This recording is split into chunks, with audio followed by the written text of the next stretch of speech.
This is the Hagmann and Hagmann Report for today. It is Tuesday, July 23rd, 2013. I'm Doug Hagmann. Co-host with me is my son, Joe Hagmann. Together we are the Hagmann and Hagmann Report, both in studio and ready to provide you with 3 hours of unbiased, uncensored news, information, and analysis. Folks, will be taking your calls in the third hour. And, of course, our number is 661-244-9839. You're listening to the only show we believe where we present the news, or the news is presented to you in multi-dimensions, in a three-dimensional, at least, format. We look beyond the headlines and bylines and the white noise that you are supposed to see, or at least they want you to see, and get into the grit of the news. And for the new listeners, I want to say hello to a number of people, both listening in Europe and North America, and a couple of new listeners in New Zealand. Welcome. And Australia, welcome. Folks, we broadcast live each and every weeknight from 8 to 11 p.m. Eastern Time. Our home base is HomelandSecurityUS.com. And I want to give a nod to our neighbors to the north. That's CanadaFreePress.com as well. I want to thank each and every one of you for joining us and for your belief and trust in us as we walk through the minefield of current events together. And we are going to do so tonight with efficiency, I might add. Before I bring Joe on and start the program, I just want to open this program, folks. Sunday's program, you heard. If you listened to Sunday, our very special spiritual program that we had with Steve Quayle and Pastor David Langford, you heard a reference to Pastor Bruce. And I had the privilege and honor of spending the day with Pastor Bruce in our area, the northeastern part of the United States. Spent the day with him last week, him and his wife, Sue, and their staff. They have just a tremendously large operation of feeding the hungry, feeding the needy, providing food, providing assistance to everyone in their community. It was just an incredible day with an incredible man. Shortly after 6:30 this morning, my time, I received a telephone call from Steve Quayle, letting me know that Pastor Bruce suffered a cerebral hemorrhage in his brainstem. He is in critical condition in the hospital. Our prayers are with him and his wife, Susan. But folks, I'd ask you, please say a prayer for Pastor Bruce. I'm not going to give out any further information with respect to identity, but what a man of God, and what an incredible thing to hear, unexpected. What a robust man, a man so full of energy and so full of vigor. When I spent the day with him, and of course a good friend of Steve Quayle, good friend of many pastors. Many watchmen, and to hear the news that Pastor Bruce is in a coma, and he's in critical condition, again, from a cerebral hemorrhage at the base of the brainstem area of his brain. Please, folks, whatever prayers you can provide, please say them. The news wore heavy on my heart today, and I just want to share that with you. And of course, Steve Quayle and I we will provide you with updates on his condition. But we believe in miracles. We believe that he will pull through this. He's a man with such energy and such greatness. We believe that he'll pull through. But please, your prayers are needed, and that's for Pastor Bruce. But Joe, welcome to tonight's program. Glad to be here. I got my nicer headphone set I had to bring from home because the nice ones I had broke, and went and bought a pair yesterday that are good for I don't know what now. What do you think we should do with these things? Those would make a good paperweight. Boy, that was rough audio. Yeah, I've gotten I don't know, since we started doing this in the 2 years, probably 10 different Logitech headsets. anywhere from $19 to $39. And this one that I bought yesterday was $19. Probably the worst pair. I mean, the other pair I bought for the same price worked for half a year, and they were fantastic. But I got the nice wireless ones out, and I hope it sounds good. Yeah, I think this, according to our producer, the stream sounds good, and all streams are active, up and running. Boy, we've got a lot to talk about, but you know what? Let's, if we can. One of the things, and I don't know how you want to do this, Joe, but and folks, we're going to open this up to you as well, information to you as well. One of the subjects today is doing some research on this, and I know Joe's been up on the research on with Standeo, and what a knowledgeable man he is, but I got into some research and information about, before we get into like the other news, this is something that should be front and center. This is something that is in the background that no one wants to talk about. No one in the government wants to talk about. Few in the media are talking about this. And we're just going to introduce this topic in increments, but just accept this as an introduction to this particular topic. We hear about, Joe, we've covered the sinkholes, for example, in the southern United States. And we had on yesterday Rose Page from thecontrail.com. That's her website. Joe, you remember when she said, and folks, if you caught the show last night, you will recall that she said FEMA, from the United States, FEMA was in New Zealand. Members of FEMA were in New Zealand. And it was during the time of an earthquake or before an earthquake, and there was some odd activity there. And I didn't quite understand the connection. And why would FEMA be in New Zealand, and what's going on there? Well, after talking with an intelligence source today, connecting earthquake activity with the sinkholes, with the fault lines, with the collapsing of the salt caverns, if you will. I did not really understand this or know this, or this is not talked about that much. Folks, think about the Louisiana 24-acre sinkhole.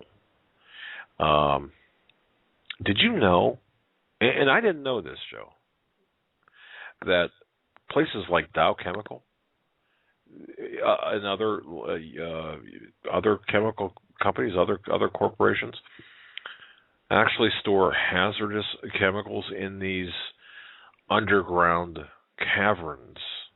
You remember the prophecies of the Mothman, or the Mothman Prophecies movie? Yes.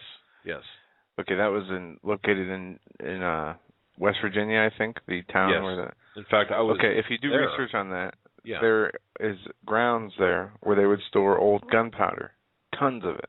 Okay. The government had this huge cavern of gunpowder and other chemicals they would store down there.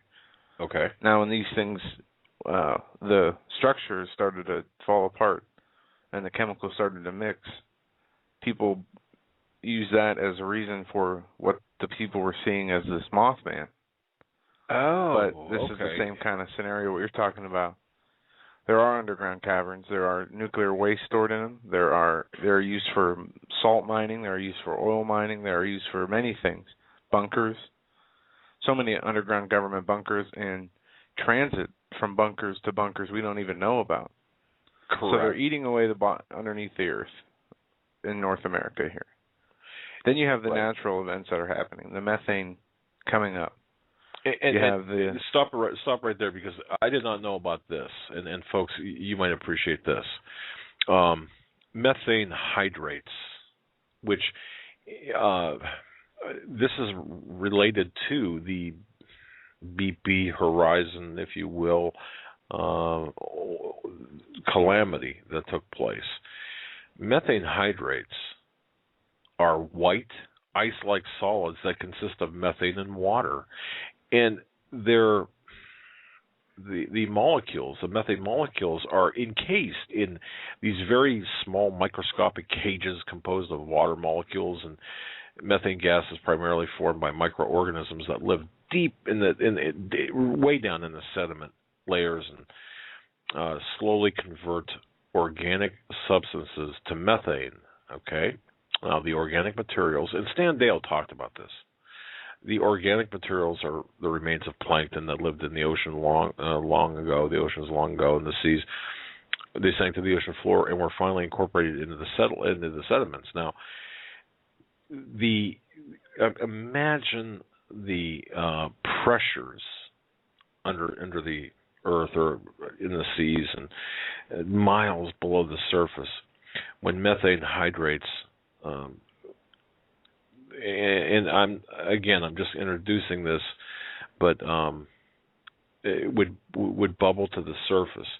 Imagine, and as it was explained to me, and a lot of people out there are more intelligent and can even add to this discussion as we progress, as this program and future programs about this unfold. But these methane hydrate bubbles, if you will.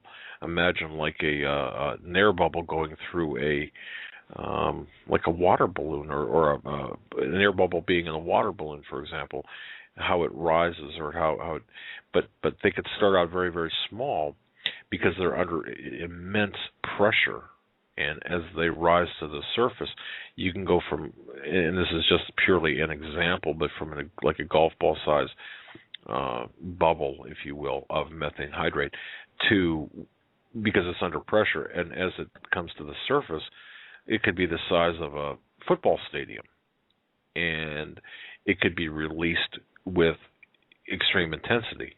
Now, the reason this is important, and I didn't quite get this at first, but now I'm getting this, because if you think about what's being stored in these salt caverns, these chemicals, these deadly chemicals. Imagine a sinkhole or a fracture of the salt caverns that could potentially release, for example, the gases or the chemicals that are being stored there. We could essentially potentially witness, either on a minor scale or a major scale, an incident very much like Bhopal, for example. Recall Bhopal, India, what happened there in December of 1984, where it was referred to as the Bhopal gas tragedy. It was a gas leak incident in India, Bhopal, India, and that was considered the world's worst industrial disaster. It took place on December 2nd, 1984, at the Union Carbide India Limited plant, pesticide plant. Well, that release of chemical caused 500,000 people to be exposed to this methyl type gas, cyanide gas, and other chemicals, and the toxic substance just kind of shrouded over nearby towns. The official death toll was something like 2,300. Well, soon the death toll rose and rose and rose, and the unofficial death toll was closer to 20,000, and again, over 500,000 injuries. So, could this be what we're facing here? And this is something that's not being covered, and it not being covered at all. So I just wanted to throw that in there. And you were the first one, Joe, of the two of us to really get into this.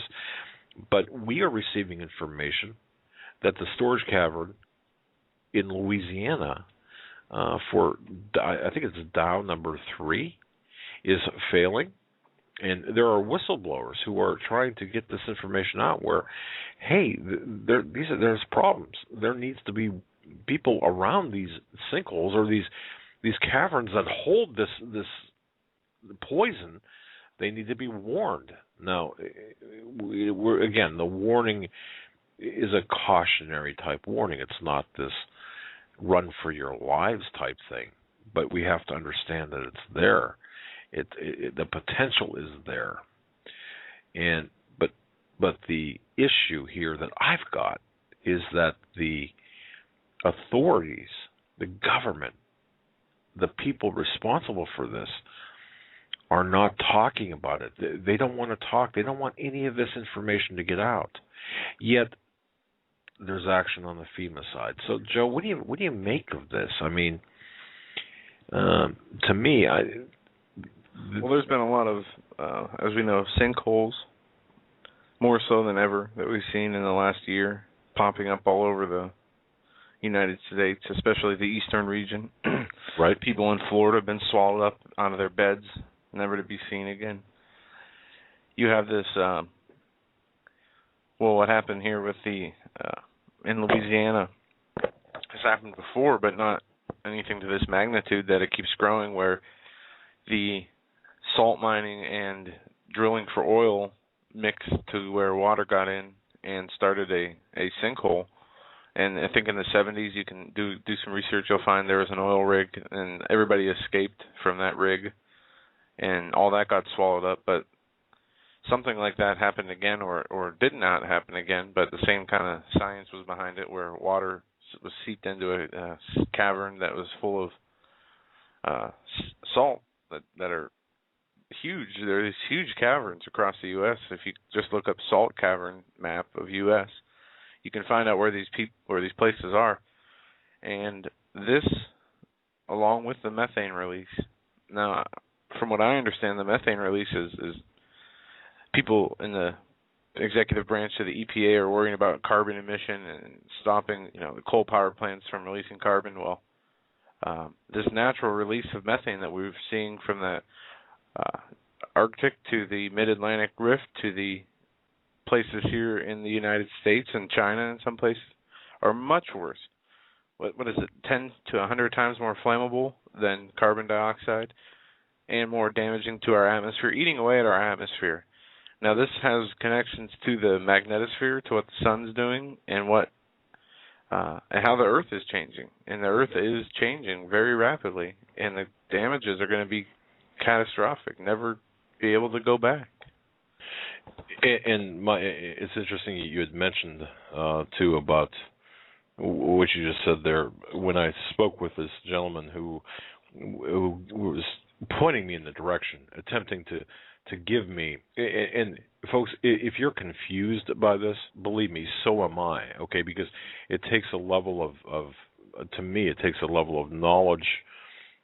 You have to kind of understand geography and the layers of the earth and how these dome-like structures of the crust of the earth is, and you've got to have a pretty fairly rudimentary understanding, or a basic understanding of geology. But think too about this. If you consider that, we'll say from the Great Lakes, the southern Canada area, well, even the southern part of, if you go even at the base of the Arctic Circle, and extend. If you have a globe, for example, if you look at a globe and you look at northern Canada, and you kind of just glide your hand down across the United States and let it come to rest in the Gulf of Mexico, you'll notice that the Earth obviously is curved, obviously. Well, consider that like a dome, if you will, this skin over the Earth, meaning the crust. But imagine weather modification. And I never understood how all of this fit, but I'm starting to gain this understanding. And folks, together, perhaps we can learn together. And I think it's important to really get this out in the open. But if you have weather modification, let's say, for example, and I'm probably going to get a phone call and saying, boy, you really slaughtered that explanation. But think about this. The bottom part, about the Gulf of Mexico, is weighted down by the weight of the water of the Gulf, and it's weighted. Okay, if you consider that area, like I said, like a dome or a very, like a contact lens almost over the Earth, but the crust of the Earth. The southern part of that dome or contact lens is under extreme pressure, and it's cemented in there by the pressure of the Gulf and what have you. But the north now, through weather modification, has become even more pressurized because of the saturation. You see, up in the north, we have our ground is saturated. Well, that's creating pressure up here in the north, at the top end, if you will, of that dome, or that contact lens, that crust, that layer. And I hope I'm creating a decent or an accurate mental image of this. Well, when you have that pressure, you're, on one end, I mean, think of almost like a teeter-totter type of arrangement, or, like a fulcrum pendulum type thing. Well, that will cause weather modification, that would cause ground saturation. Water would cause increased pressure. So right before the show, you said, and I thought it was kind of interesting, think about the law of unintended consequences. While you might be thinking the weather modification might be good, there's also don't mess with Mother Nature, because, of course, what would the consequences be of putting the pressure on the northern part of this dome, and could that cause, and would that cause, and is it causing? And I think the answer is yes. The potential for fissures and cracks, like in a dam, if you will, earthly dam, for the release of this methane and the collapse and the causation of the sinkholes. And imagine the sinkholes collapsing or opening and releasing this toxic mixture of chemicals, this brew of this deathly brew of chemicals. Should we be concerned? Absolutely, we should be concerned. But there's been no public discussion about this. So I think that we have to look at what happened, in 1984, when this gas cloud at Bhopal, India, spread through all these neighborhoods near the plant. More than 500,000 people exposed to it. 27 years later, we're still not sure how many people were actually killed or injured. It's being kept secret. But could this happen? And could this be what's happening here in the United States with the sinkholes? And could this be the reason? Because the United States is not alone in this situation. Could this be why FEMA was in New Zealand, looking at the situation there, saying, let's see what is happening here, or is being caused to happen, perhaps even. What do they know? What does FEMA know that we don't know? What aren't they telling us? Well, from what I understand, FEMA is a global preparedness agency. Now they fall under the umbrella of the Department of Homeland Security under the Patriot Act. They've been consolidated underneath the DHS, but they are really a global organization. And from reading their documents, reading the Department of Homeland Security documents, they have these plans. And I guess I can pull them up here. I do have some of them bookmarked. Yeah, and that reminds me, because you were talking about, and again, I did not understand some of these DHS documents, why they were referencing, I think, what was it, con ops or something, or there was I don't recall the title of the DHS document, but the content. It was the DHS Geospatial Con Ops. Okay. It was a 140-some page PDF, I believe. And it did have a New Madrid earthquake scenario in there. I think it was in section 5.1 or 5.2. Okay. And it talks about all the different aspects of how, and this goes in with the internment and resettlement operations PDF and many other plans that have been laid out by the DOD, DHS, and all the other agencies that involve themselves in this. Okay. And this is the title of the show, Manipulation. Let me read this. Manipulation of Everything, which the title I wanted to write was too long.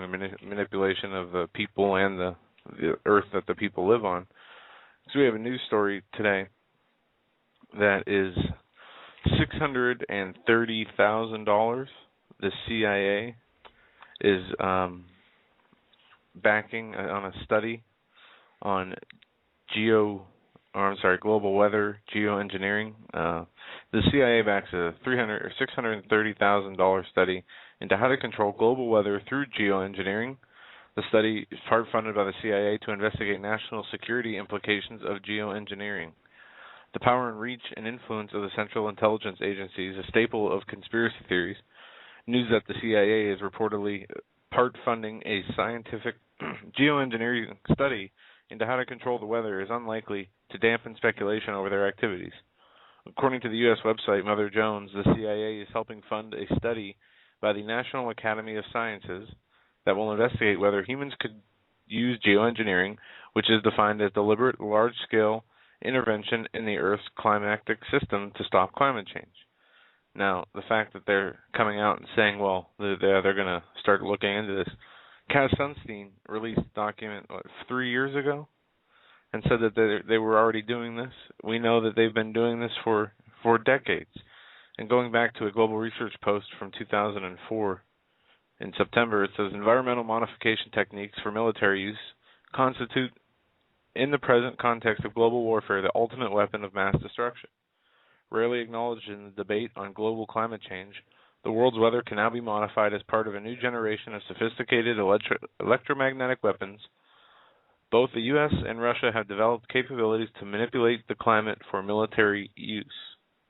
And it goes back and cites the Department of Defense started research on weather modification in the late 1940s. They foresaw forms of climactic warfare as yet unimagined during the Vietnam War. Cloud seeding techniques were used starting in 1967 under Project Popeye, the objective of which was to prolong the monsoon season and block enemy supply routes along the Ho Chi Minh Trail. Now, this goes to the U.S. military has developed advanced capabilities that enable it to selectively alter weather patterns. The technology, which is being perfected under the High Frequency Active Auroral Research Program, which is known as HARP, is an appendage of the Strategic Defense Institute, or Star Wars program, from a military standpoint. HARP is a weapon of mass destruction operating from the outer atmosphere and capable of destabilizing agriculture and ecological systems around the world. That, according to the global research from September 27, 2004. And we've seen other documents about the CIA involvement. The CIA aspect of this is from today, from Sunday. Right. But the research, what exactly is going on? I mean, and everything, by the way, is classified. It seems like it's a secret that satellites and ground observations, whatever they might show, are always classified. Climate change. Now, this is not about global warming, folks. This is not about some agenda of global warming. This is about something more hardened, using weather. As Joe mentioned, using weather, for example, in the Vietnam era, the Ho Chi Minh Trail, which was a weapons trail of weapons, kind of like Benghazi, from Benghazi to Syria. That was the Ho Chi Minh Trail of the Syrian weapon armament. So all of this is really coming together here. So the question I have, is our government looking at, what do they know that we don't know on a larger catastrophic scale? What are they preparing for? And a lot. Well, yeah, of course, but we should, and this is the way I was, as my source was talking to me about this. when he said to me that a Bhopal-style incident, given the situation where you're talking about a release of chemicals because of a fracture of a salt cavern that contains these chemicals, would be the least problematic. I mean, it's still problematic, of course. It's still a dangerous situation. But in the scale, if you look at the big picture, that's the least problematic of things, or the least dangerous, if you will. Well, what's the most dangerous? A fracture of the earth, perhaps along the New Madrid Fault, or any fault line for that matter. And this is now I would defer all this information to Stan Deo because he knows about this. But all I want to do is introduce the topic tonight because it appeared that there was a level of not urgency. Well, yeah, I'll say urgency. A level of urgency in the voice and in the concern of my source about this particular issue. And this goes back to which I was talking about the fault lines and about the different situations. But again, we have to look at the bigger picture here. What is going to, what are we facing down the road? And ultimately, what are we preparing for? Could we be preparing for some sort of some catastrophic style event involving methane hydrates and the expansion of the earth and the weather modification that has unintended or even intended consequences that would affect the status of the earth? Look, I think that this, we're just opening tonight's program with the conversation and opening the conversation up with the basics. And this is kind of the basics. So there's something taking place here. And also we're talking about earthquakes. We're talking about in other phrases too that people might be familiar with and certainly could comment on, torsion physics, and think about the crust of the earth. If you look at it, it's at the deepest part, we'll say, of the Earth's outer crust. The deepest part is something like 70 miles deep. It kind of makes you wish you would have paid more attention in school and in geology. I'm not even sure they have geology classes anymore, but that said, so 70 miles deep. So the external mantle, the crust of the earth, is comparatively like an onion skin. And we are seeing the expansion of the earth as well. So all of this combined, could there be, within all of the mix here, could we be talking about a catastrophic incident of just unbelievable levels? Now, we know Fukushima, of course, is the worst ecological disaster in modern history. But again, no one is covering the effects of Fukushima. So we need to bring in people to talk about the effects because, man, the west coast of the United States constantly bombarded with radiation. The fish dying. We spoke about this yesterday or the day before. Yesterday, I guess it was. Yeah, we didn't even get to the story about the fish dying the other day, and I can still, I got it somewhere, but yeah, I'll look here, and I have that. There was a massive fish death somewhere here. But isn't it funny that no one's talking about this? Here's some Earth news that we did not get into. Massive bumblebee die-off prompts temporary pesticide ban in Oregon. This was from Blacklisted News, and this talks about, this is from the Walking Times, in what might be the single latest massive bumblebee die-off on record, some 50,000 plus bees were recently found littering the parking lot of Target store in Williamsville, Oregon, recently after landscaping company sprayed surrounding trees with the insecticide Safari. Considering shoppers in the community, the event also raised significant alarm amongst the Oregon Department of Agriculture, which has now enacted a temporary ban on pesticides used in this incident and for additional 17 other insecticides products containing the chemical dinoturfurin.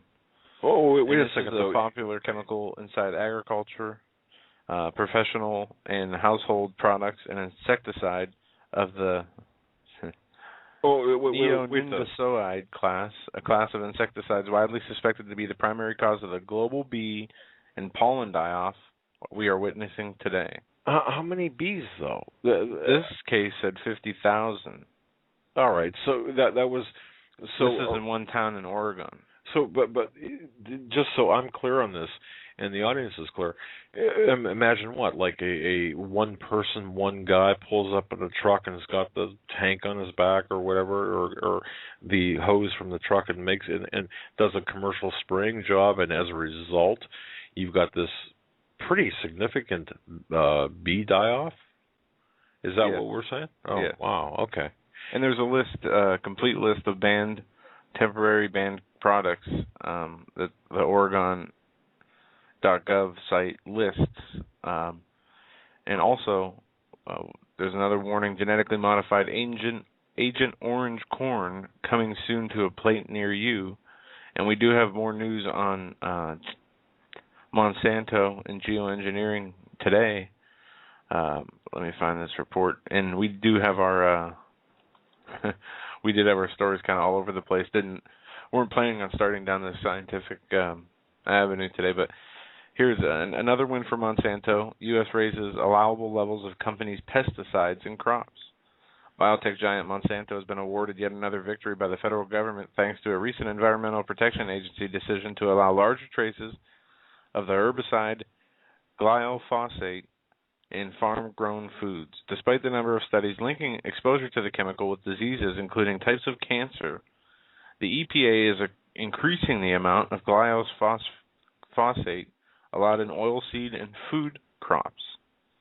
The EPA announced their plans on May 1st to allow critics 2 months to weigh in and object to the ruling, following little opposition, though the EPA is on a path to soon approve levels being found in crops several times over their current concentration. This glyphosate is a weed-killing chemical developed by Monsanto in the 1970s. It is a key ingredient in the company's Roundup label of herbicides.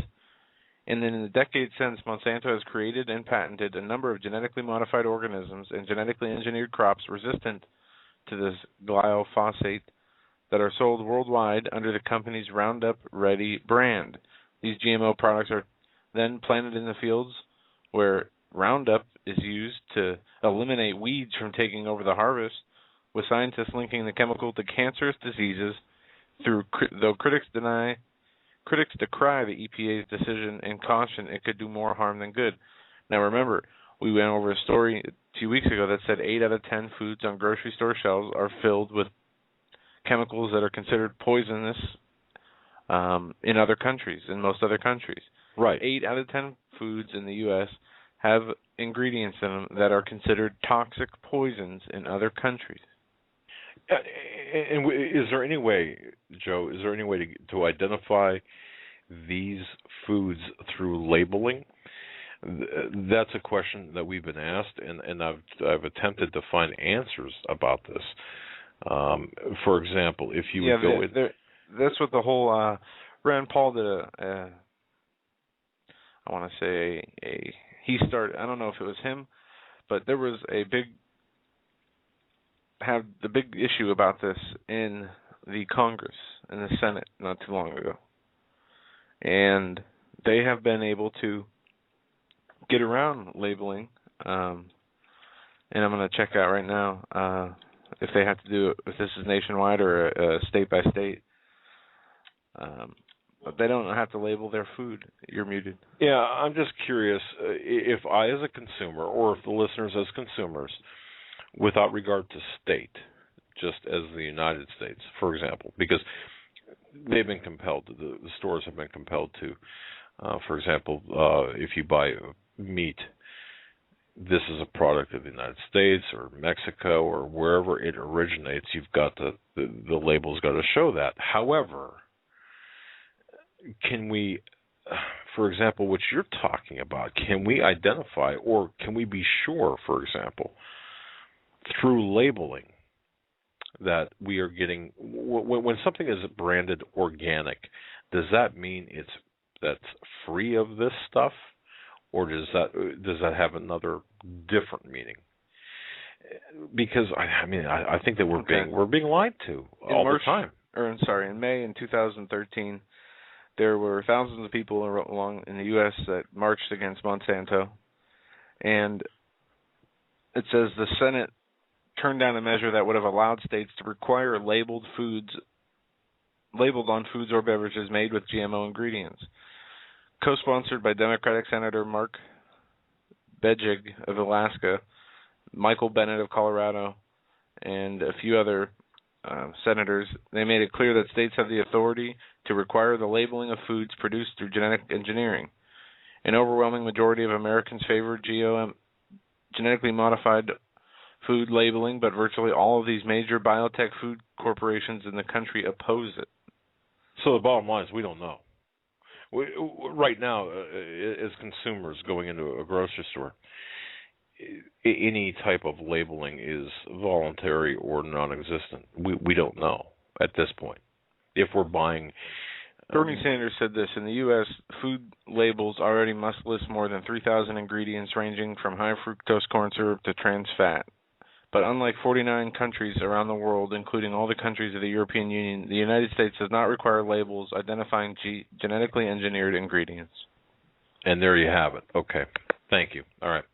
Well, all of this kind of ties together because, it's all about the safety. And we talk with our sponsors about the freeze-dried food, whether it's, regardless of the source, the food that we urge people to buy, it is GMO-free. So however they are able to authenticate that, they do authenticate that. Now, I've not gotten into the process of how they do it, but I've been assured that the process of authentication is valid and work. So if they can do it, I don't see why it can't be done on a wholesale level in grocery stores. But that's, again, this is all part of the larger picture, from Fukushima to the salt domes to what we're putting in our bodies and what presents, what the various things. Go ahead, Joe. Moving along here, in a story that I got a part of yesterday but wanted to follow up on today. Let me see if I still have the article. But this was about the United States working with Germany in the NSA program. Here it is. Revealed: Germany's prolific partner of NSA. Merkel denies knowledge. Germany has been working hand in glove with a U.S. spy agency whose sweeping global surveillance program was revealed to the world by Edward Snowden. According to Der Spiegel news magazine, both Germany's foreign and domestic intelligence have been using NSA spy programs. Though that hasn't stopped Berlin from demanding that Washington explain its snooping activities in Europe. RT's Peter Oliver told me this just a short while ago on the program. German Chancellor Angela Merkel had originally said that she only found out of the extent of the United States' spying programs through the media. And it now comes out thanks to NSA internal documents that have been reported by Der Spiegel news magazine that, well, they were far more involved than she let on. Indeed, in fact, they quote in the Der Spiegel article the internal memos that say that there was a willingness to take risks and pursue new opportunities for cooperation with the US that was shown by the German authorities. They also were talking about Gerhard Schindler, the head of the BND, Germany's foreign security service, that he showed an eagerness and a desire to cooperate. Turns out that Germany actually operated one of the main parts of the the expansive spying program. It was called X-Key Score program. That basically anybody who they were looking into, they could find out exactly what was being searched online by that particular person. And it's estimated that around 500 million data connections were being monitored every month by this spying program here in Germany alone. So it was quite an extensive program, and this news comes out as quite an embarrassing time for German Chancellor Angela Merkel. There's an election coming up in September. The involvement of Germany in the NSA spying program is being used extensively by the opposition. And what this essentially means is that what Mrs. Merkel was saying before, she either she didn't know what her own security services were doing, or that perhaps she has misled the German people in what she said by saying that, Germany wasn't involved. So it's come out at quite an embarrassing time for her with the election coming up. It's set certainly to be a major issue in the build-up to that vote that takes place on the 22nd of September. But Germany, it seems, far more involved in the NSA spying program than perhaps they were let on before. RT correspondent Peter Oliver right there. Now, Angela Merkel says America needs time for examination before it offers its explanation for spying in and on Europe. That's being seen as an attempt perhaps to calm the initial outrage triggered by reports EU citizens were being monitored.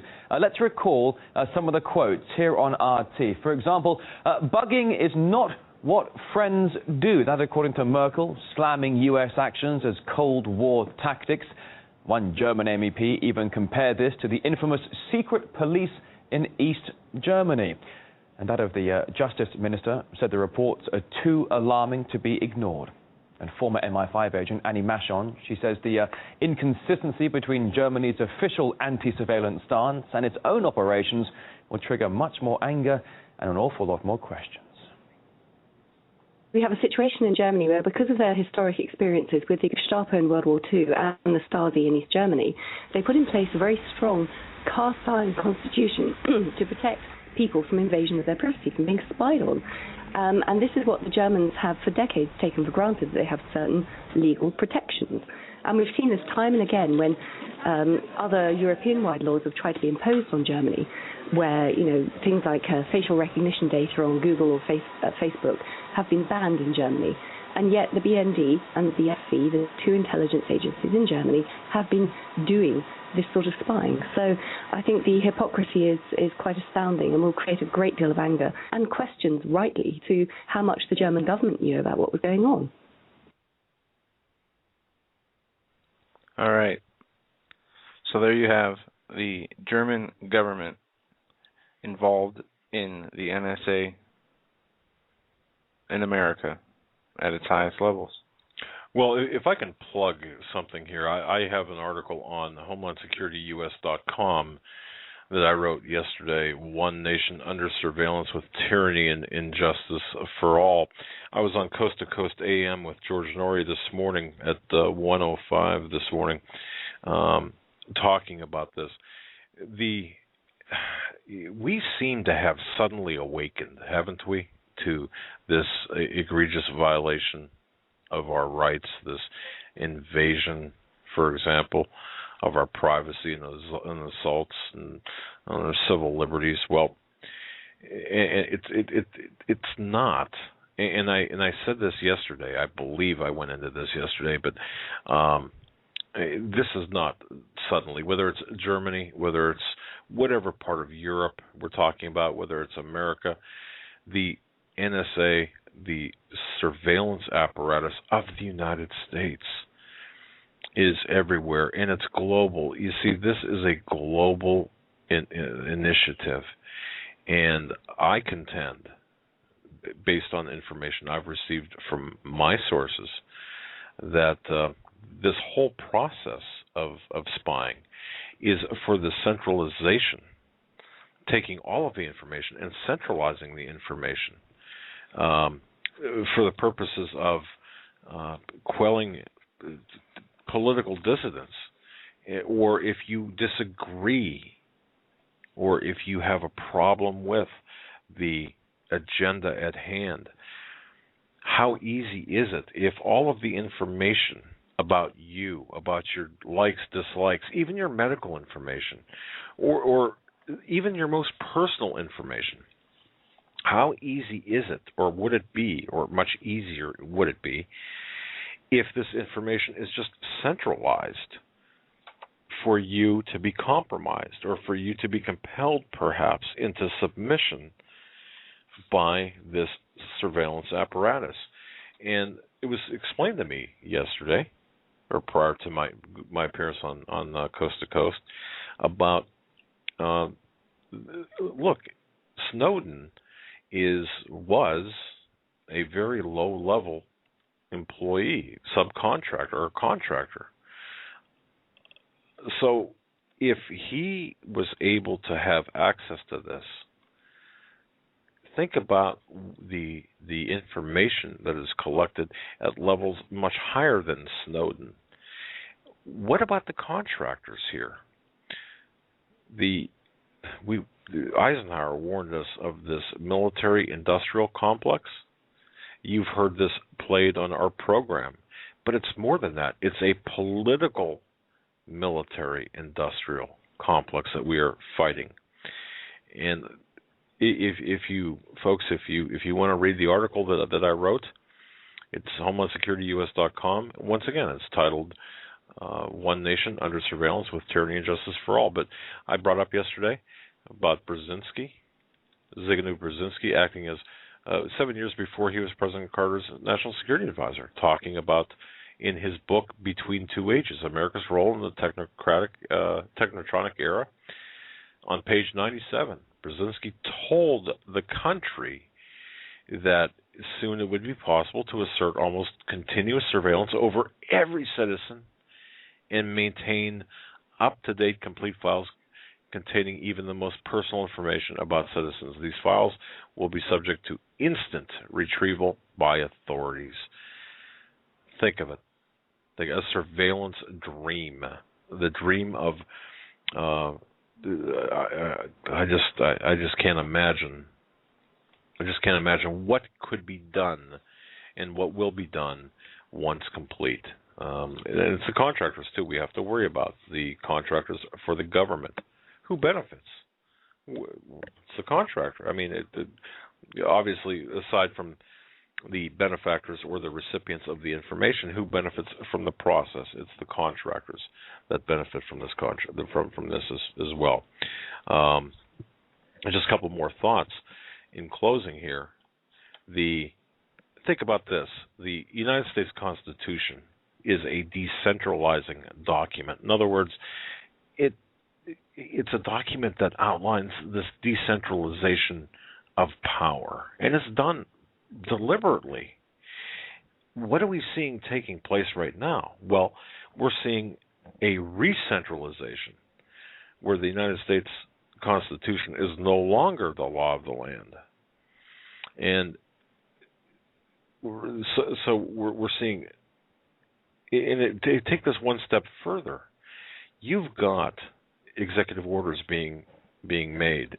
These are over the top. It's tyrannical. There is no check or balance. There's no checks or balance. There's no system of checks or balances. And I would ask you, how many executive orders have been overturned? None. Zero by Congress. We're saying, no, this doesn't set well with us. Nothing. This is the centralization of all things. And how much more blatant can it be? How much more blatant can it be than this? And Snowden is, once again, he was a contractor for the government. Think about this. No, there's no oversight of the contractors, and him being in a relatively low position. Well, think about what the people in higher positions, what access to information they have. We talk about the IRS scandal, the crimes. Well, that's largely political, and we're going to be getting into that in a little bit. But that's directed pretty much at U.S. citizens. The NSA, the spying aspect, that's international. Who does that benefit? that benefits the global corporations, the global societies, or the global elite. I'm sorry. That's what this NSA spying program does. So think about that. It's the political elite and the corporate elite who are the benefactors of this military, political, industrial complex of spying. And that's what Snowden was really attempting to disclose. Yeah, and I'm still not sure that he disclosed anything other than what was given to him to disclose. But back to Fukushima real quick before we hit the top of the hour. Fukushima is no longer a Japanese problem. It is a global media blackout problem. It is a West Coast problem. It is now a personal problem. This was before it's news. I don't take a lot of stuff from before it's news, unless I can verify it myself. But this is something that I've looked into and I've been keeping track of. It says, be afraid. Fukushima is here and is no longer a Japanese problem. It's a growing world problem which is still being ignored. There is an update from a story, May 14th, 2013, where they demonstrated a creeping and never-ending deadly fog of radiation invisible to the eye but not to the immune system continues to blanket the West Coast, while its human cost is barely being mentioned, mainly due to a worldwide media blackout. The Fukushima genie that was released over 2 years ago is still spouting and leaking forth deadly radiation while silence remains supreme among the worldwide media. A new study in April 2013 suggested that a nuclear fallout from Fukushima in March 2011 has led to significant elevated rates of congenital thyroid illness among infants born on the West Coast and Hawaii, keeping in mind that President Obama not only denied this threat but ordered the EPA to stop weekly and monthly testing for radiation in April of 2011. As such, a creeping, never-ending deadly fog of radiation invisible to the eye but not to the immune system continues to blanket the West Coast, while its human cost is just beginning to be perceived. And this is... on here, they show a map of the radioactive fallout. It's massive. It really is. But by the way, the steam coming from the Fukushima reactor building, I believe it's building 3, perhaps. Steam was seen around the 5th floor of the building. The building housing reactor number 3, shortly after 9 o'clock local time, reported by TEPCO, the Tokyo Electric Power Company. TEPCO said monitoring equipment showed no significant changes in the levels of radiation toxic substances that this is releasing. However, we do know that it is a constant release, a continuous release of radioactivity, of toxins, and of course the recipients. This is a global problem, and once again, a virtual media blackout on this. But boy, we can talk about Trayvon Martin, but don't you dare mention Fukushima. That's right. Wow. I mean, this is you talk about something that people should be talking about, getting involved in, as it will affect the rest of our lives here on Earth, as Trayvon Martin and George Zimmerman have no bearing on anything we do from here on out. But we're going to take a quick commercial break. You're listening to the Hagmann and Hagmann Report on this, the 23rd of July, a Tuesday, a rainy Tuesday here, a thunderstorming Tuesday here, as we had a tornado, about 15 miles south of us, touched down today. That's right. That's 2 this year. That's a little much for us. Right outside our studio, actually. It's pounding rain. Close. It's pounding rain right outside of our studio, if you can hear that coming through. On the other side, by the way, gaze in, Bibles out in the new American military. In more news. We're going to be right back after these messages. And welcome back, ladies and gentlemen, to hour number 2. The second hour of the Hagmann and Hagmann Report. This is a live broadcast of the 23rd day of July 2013. Doug Hagmann in studio with me is my son Joe Hagmann. Together we are the Hagmann and Hagmann Report. Our home base, HomelandSecurityUS.com. Watch for that to transform into actually you'll see more activity there than you have in the past. So please begin to start checking it every day here in the next day or so. You're going to see some increased activity there as I provide additional articles. They're at CanadaFreePress.com. Please bookmark both sites, CanadaFreePress.com and HomelandSecurityUS.com.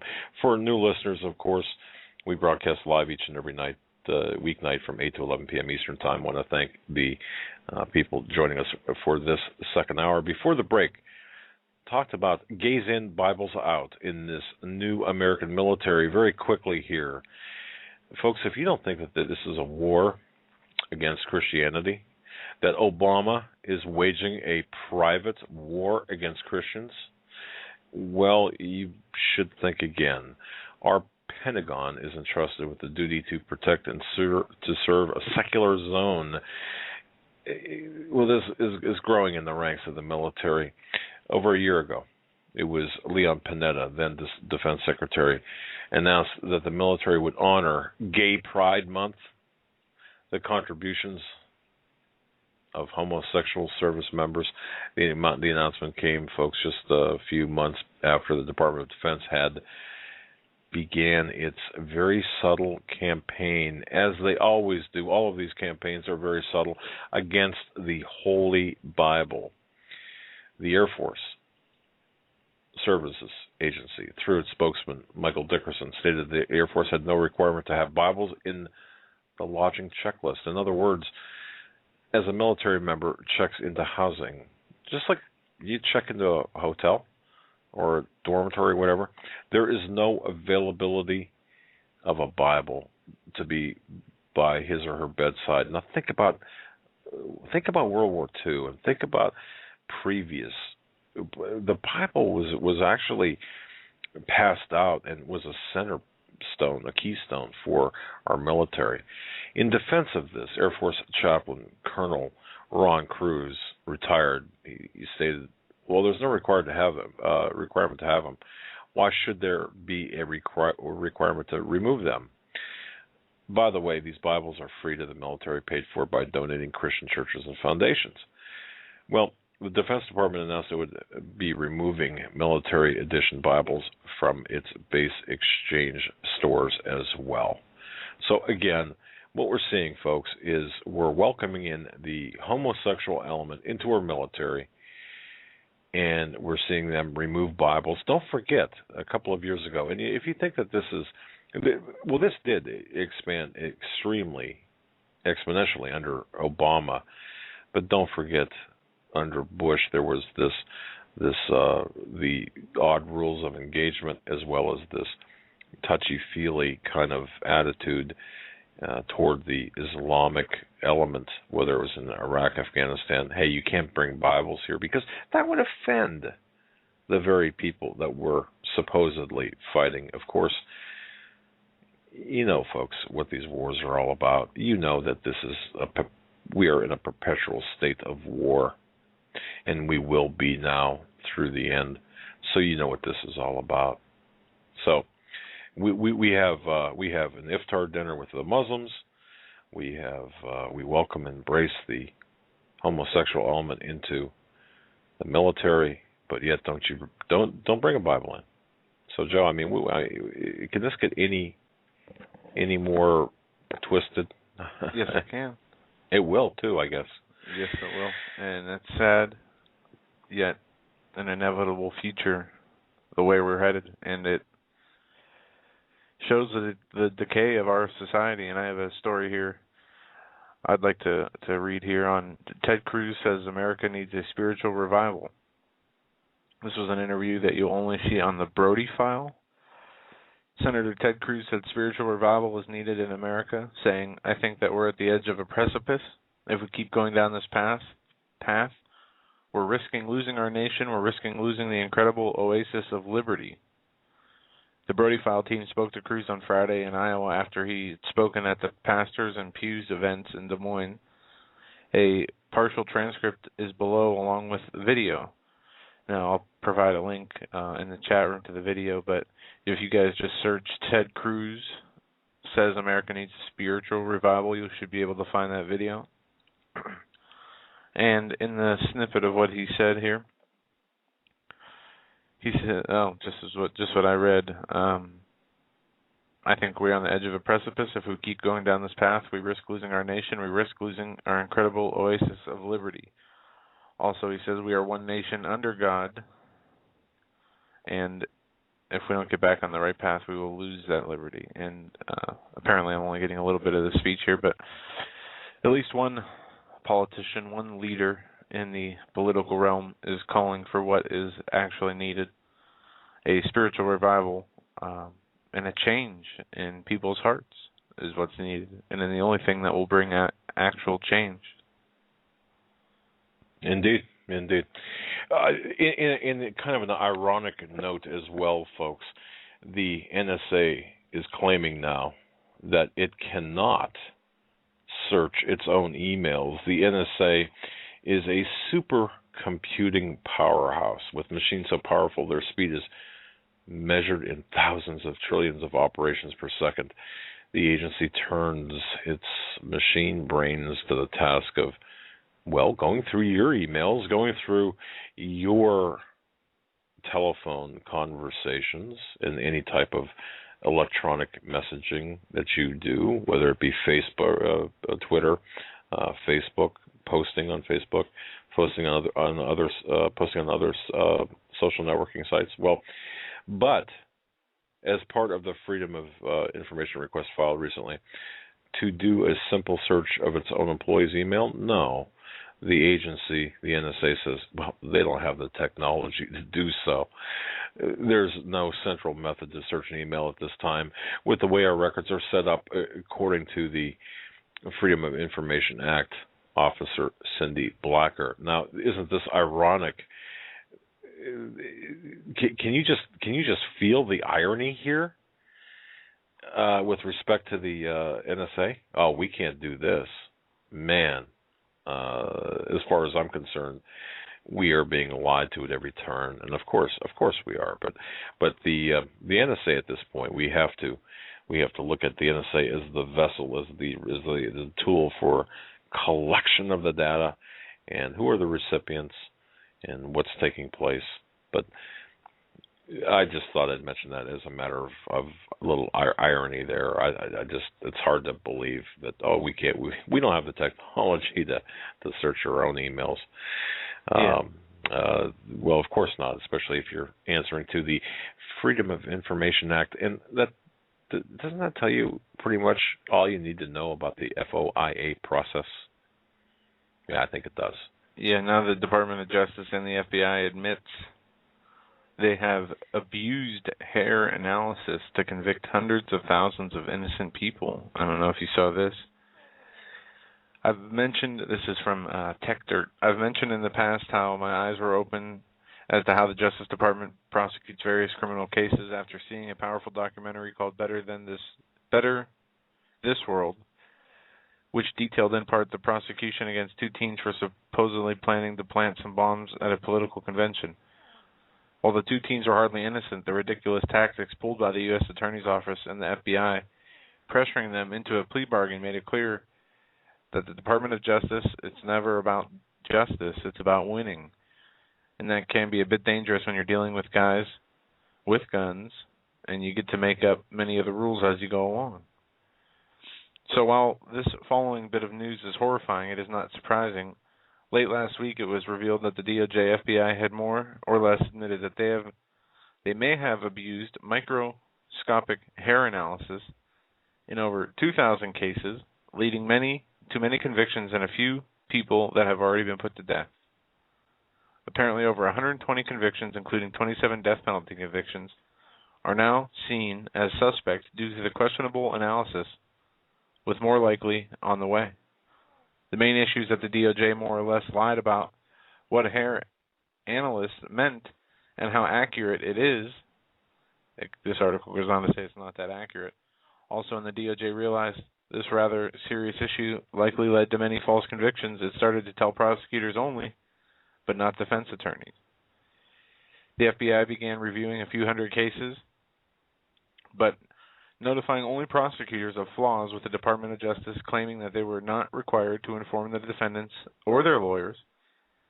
In more than half of 250 cases in which errors were initially identified, prosecutors never contacted defendants to inform them of the potentially exonerating evidence. The DOJ expanded its review to involve thousands of older cases from the 1980s and 1990s.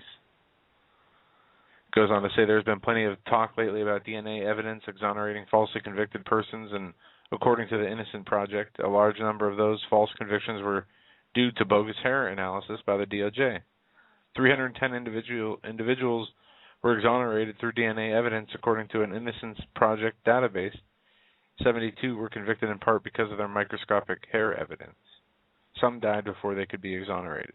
And what's our last defense in this country? It's a jury of our peers, and when you've got contaminated evidence or you've got evidence that is specifically introduced that's been doctored, altered, oh wow, okay, we've got a major problem. Or having a flaw in the way that they go about. If the analysis is flawed in any way, leaving any room for doubt, if there was a fingerprint match, we'll say, on, what do they use, up to a 10-point match? If you had a 5-point fingerprint match and pulled the fingerprint analysis in for testimony, he couldn't say, yes, it was a 10-point match. Same thing applies here. Maybe it's just a misuse of the scientific methods. Maybe not the scientific methods being the wrong way to go about finding the evidence, but just a misuse of those. Exactly. Now, I just want to cover this because I think this is pretty significant. And folks, if you're a member of the Tea Party, and I've got some emails to Tea Party members that are going out that I received today. Apparently, one that I sent out an email that never made it to its intended recipient. But listen to this. IRS Chief Counsel met with Obama just 48 hours before the agency, before the IRS changed their targeting criteria. Ladies and gentlemen, understand the implications of this. The Obama appointee implicated in congressional testimony in the IRS targeting scandal met with Obama in the White House just 2 days before offering his colleagues a new set of rules on how to scrutinize Tea Party and conservative groups applying for tax-exempt status. By the way, that includes names with the word Christian in them. That includes religious and political affiliations, the conservatives, anti-abortion, pro-life, these groups. IRS Chief Counsel William Wilkins, he was named in House oversight testimony by Carter Hall. He's the retiring IRS agent, Carter Hall, I should say, as one of his supervisors in the improper targeting of conservative groups. So, IRS Chief Counsel William Wilkins, who was named in House oversight testimony by Carter Hall as one of his supervisors in the improper targeting of conservative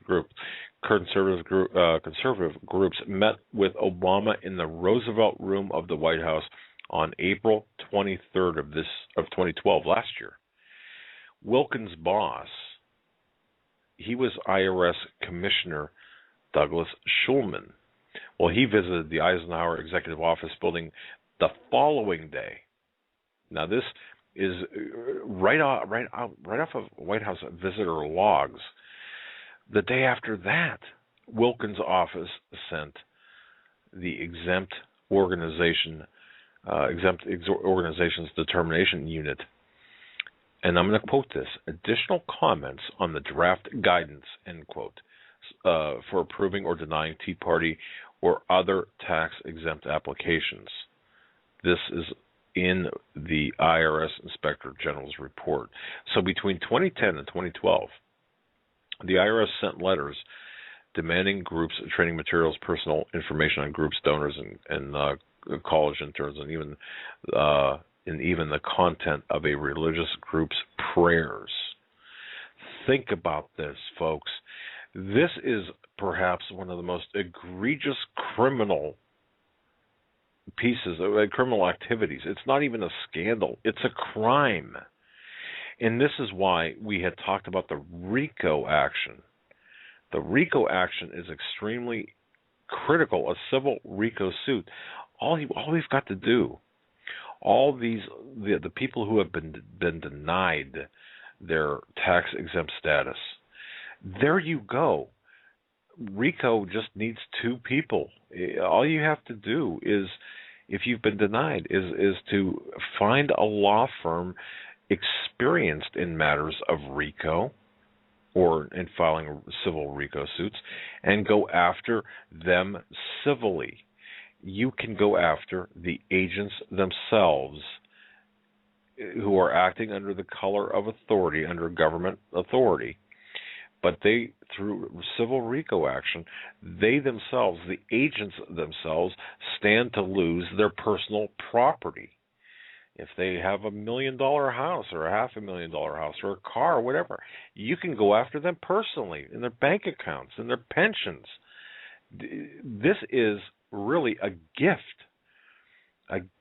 to those people who have been denied the ability by the IRS to form their 501c3, or even, not even denied, just delayed.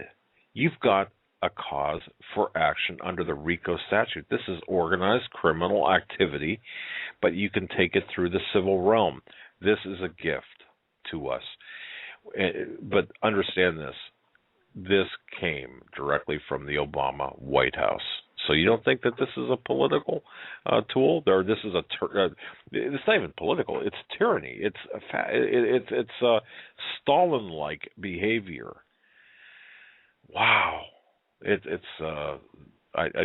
just got to understand the dot connectings. The breadcrumbs lead directly to the White House.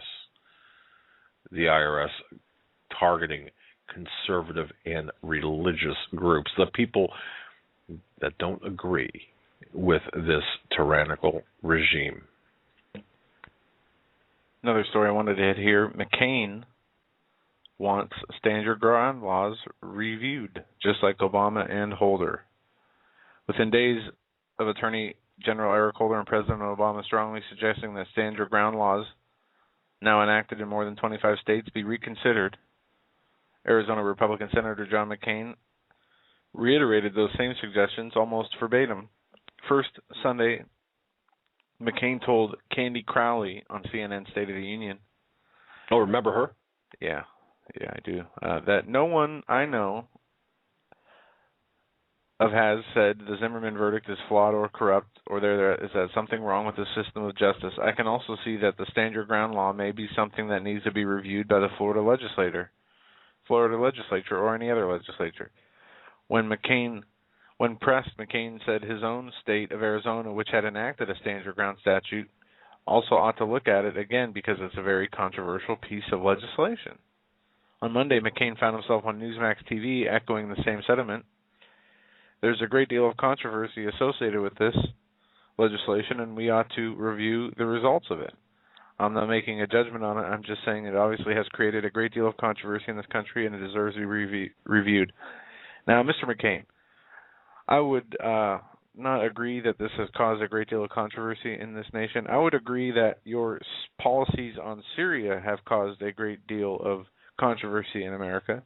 I would say that your policies on Al-Qaeda and your belligerent citizen National Defense Authorization Act indefinite detention clauses have caused great controversy in America.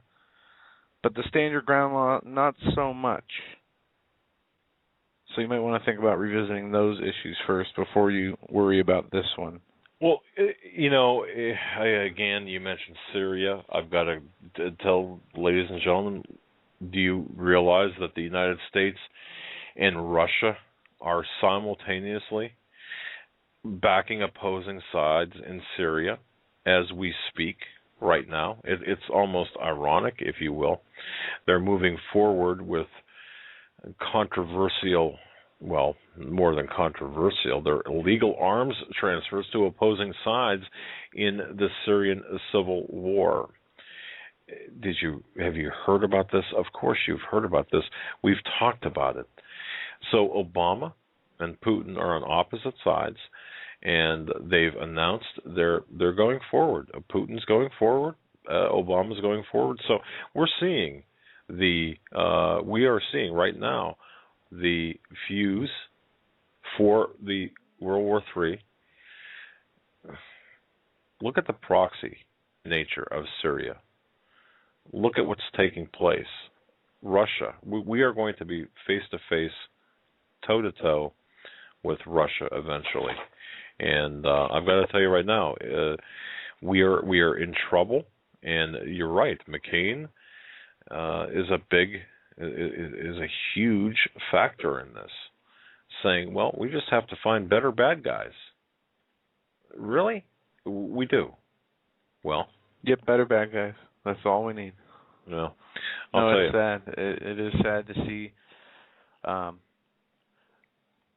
the same gang from Lindsey Graham to John McCain, and now we see that they're talking about U.S. military chief outlines options for Syria: no-fly zone, no-fly zone, safe zones, airstrikes, and boots on the ground. I don't know if you saw this, but American intervention in Syria, training and equipment opposition forces, airstrikes against Syrian military targets, imposing a no-fly zone, creating safe zones inside Syria, free government forces, and finally inserting forces to capture or destroy the Syrian government's chemical weapons stockpiles. The chairman of the U.S. military's Joint Chief of Staff warned on Monday that possible American military intervention in Syria would risk deeper involvement in the fighting without preventing the collapse of the Syrian state. General Dempsey, the most senior officer in the U.S. Army, gave the broad outlines of American military contingency plans for Syria in a letter to members of the U.S. Senate Armed Forces Committee, including Senator John McCain, a leading advocate of U.S. intervention in Syria. McCain has previously threatened to veto Dempsey's reappointment to the head of the Joint Chief of Staff, who oversees the administration of the armed forces, and advised the president on military matters unless he shared his assessment of the Syrian crisis with legislators. Well, what we're seeing here, once again, folks, let's step back and look at the larger picture, because you've got McCain and Graham, you've got essentially all of the elected officials who have, number one, through the NDAA, created this environment where the entirety of the United States is a battlefield. They've proclaimed it. Yep. So they've set up this foundation initially now, and think about how incremental this is.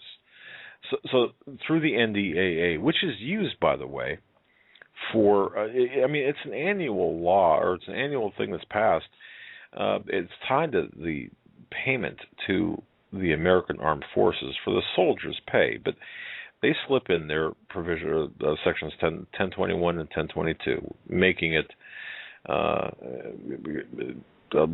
allowing, if you will, the people here in the United States, because the United States is declared a battleground, if you will, you could get disappeared, essentially. Yeah. Okay, now, so that's the basis. And then, of course, the Arab Spring, going through and from Tunisia through Northern Africa and all across the Middle East, you've got regime changes, installing Muslim Brotherhood personnel, or installing Muslim Brotherhood puppet governments into these various countries. Then you've got, in the U.S. domestically, the Muslim Brotherhood, who are effecting changes in our security process, from airports to the TSA, the airports, all over, taking certain elements of terrorism, Islamic terrorism, out and putting in its place any type of reference to Christianity, any type of reference to, even pro-life, as I said before. So you've got this infrastructure that's being built all around us as we watch. Then you've got now, of course, well, not now, but back in after Libya was toppled, you have the weapons transfer to Syria in the run-up to World War III. And personally, I believe, ladies and gentlemen, that the only reason we're not neck deep in blood flowing in the streets in Syria, and some of that being American blood, is the fact that exposure to Benghazi, the real reasons behind Benghazi, I believe that exposure slowed the process down. Did it stop it? Absolutely not, because we are still arming the anti-Assad people through other means and other countries, including but not limited to Croatia. So what's taking place here? We are going headlong into World War III while simultaneously, concurrently, developing this Islamic infrastructure here in the United States that will be a war against Christians, a war against everything good and everything moral and everything upright. And we're finding ourselves facing Russia, who's kicking out the homosexuals and embracing morality more than the United States. You talk about an upside down and backward world.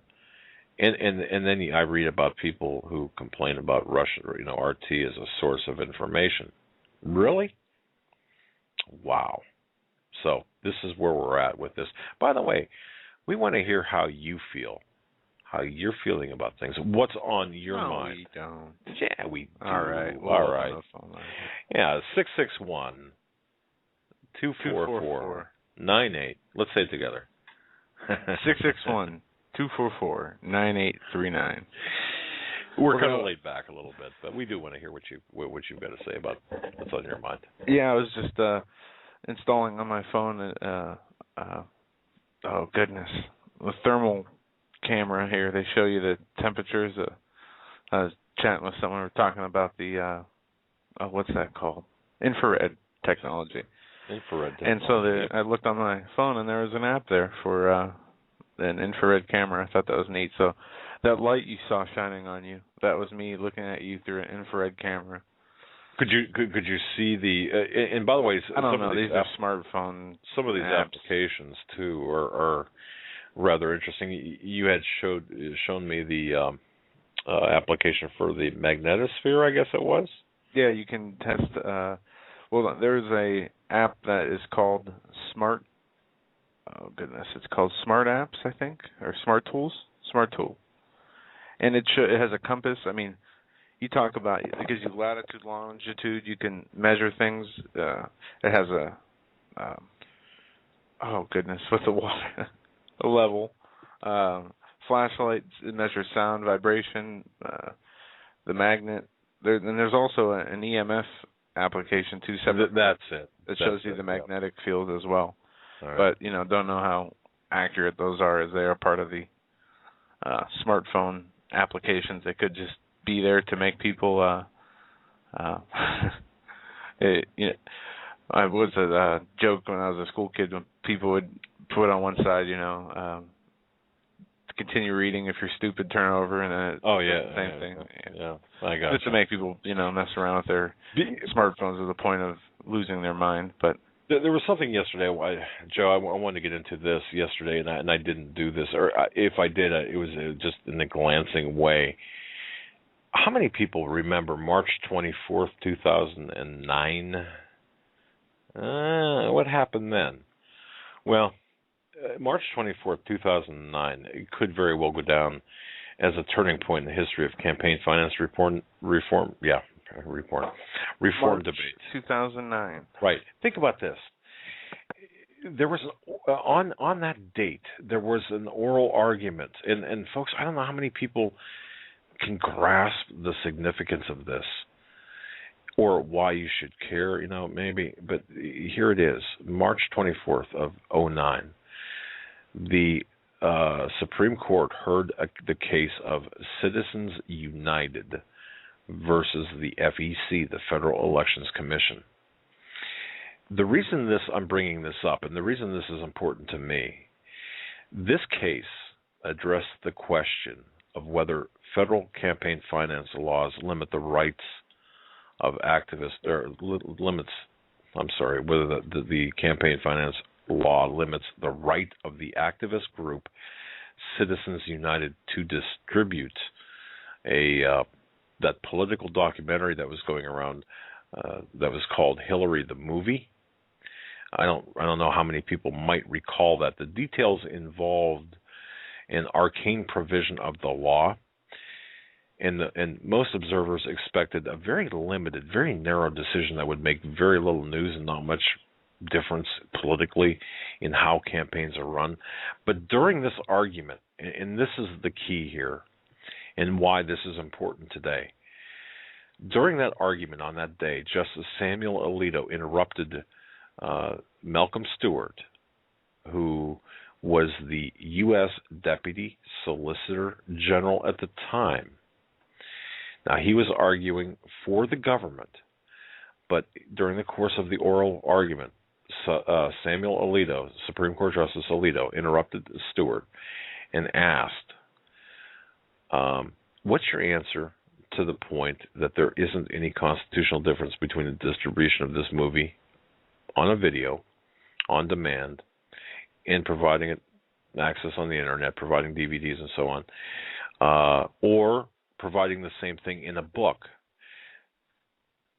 Think about this. Would the Constitution permit the restriction of all those as well? Well, Malcolm Stewart, the guy arguing on behalf of the United States, said, and by the way, he's a very experienced lawyer. He represented the government in campaign finance reform cases at the Supreme Court before. He said this. He said, the provisions of the McCain, remember John McCain, we mentioned him earlier, McCain-Feingold, could in fact be constitutionally applied to limit all those forms of speech. The law, he contended, would even require banning a book that made the same points as the Citizens United video. Now, why do I bring this up right now? I bring this up right now is during my research I've done over the past couple of days,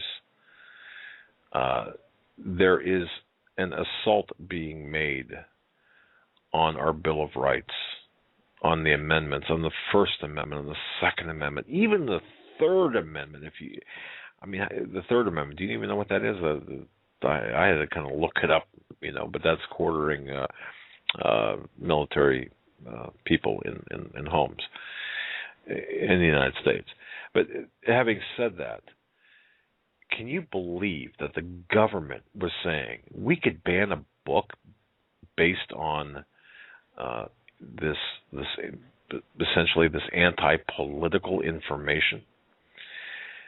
This is what we are witnessing here today in 2013 goes back into March, and we could see the March of 2009, where we can see the intent of the United States government, the Obama regime, the FEC, the tyranny, the centralization, the attempt at censorship by this regime to quell anybody that does not agree with them, and saying that the McCain-Feingold Act, in fact, could very well prohibit books. Well, you would think that the Supreme Court, you might think, well, what happened? So what? They argued, what was the decision? In June of 2009, the court issued kind of an odd order. Rather than deciding that Citizens United,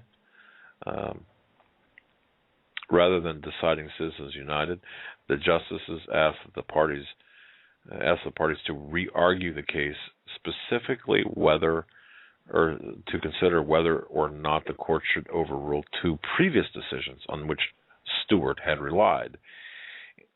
There was Austin versus Michigan Chamber of Commerce, the 1990 case, and then there was McConnell versus the FEC, a 2003 case. But if you look at this in the larger sense, to anyone following the evolution of the assault on our rights, including the First Amendment, it should be obvious that book banning was a straightforward implication of this McCain-Feingold law, and it's just unbelievable. Look at how this was incrementally set up. This is the importance of it. This is the extreme importance of it. This is the infrastructure we're looking at. Folks, we are looking at something very evil, very tyrannical, and the Supreme Court actually is part of it. A big event took place in March of 2009, followed up by the Supreme Court decision in June of that year.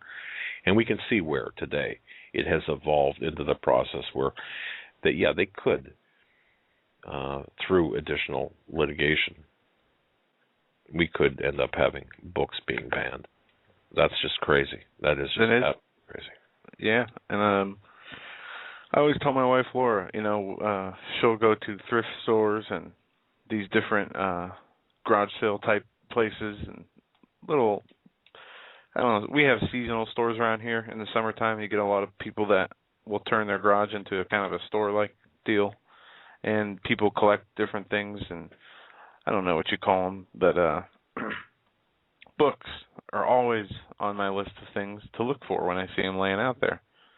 And I always tell her, if you are at a book or you're at a garage sale, you're at a different shopping thrift store, go grab some books that are there, as long as they're not comic books or so they look interesting. Right. Pick them up because they're usually cheap.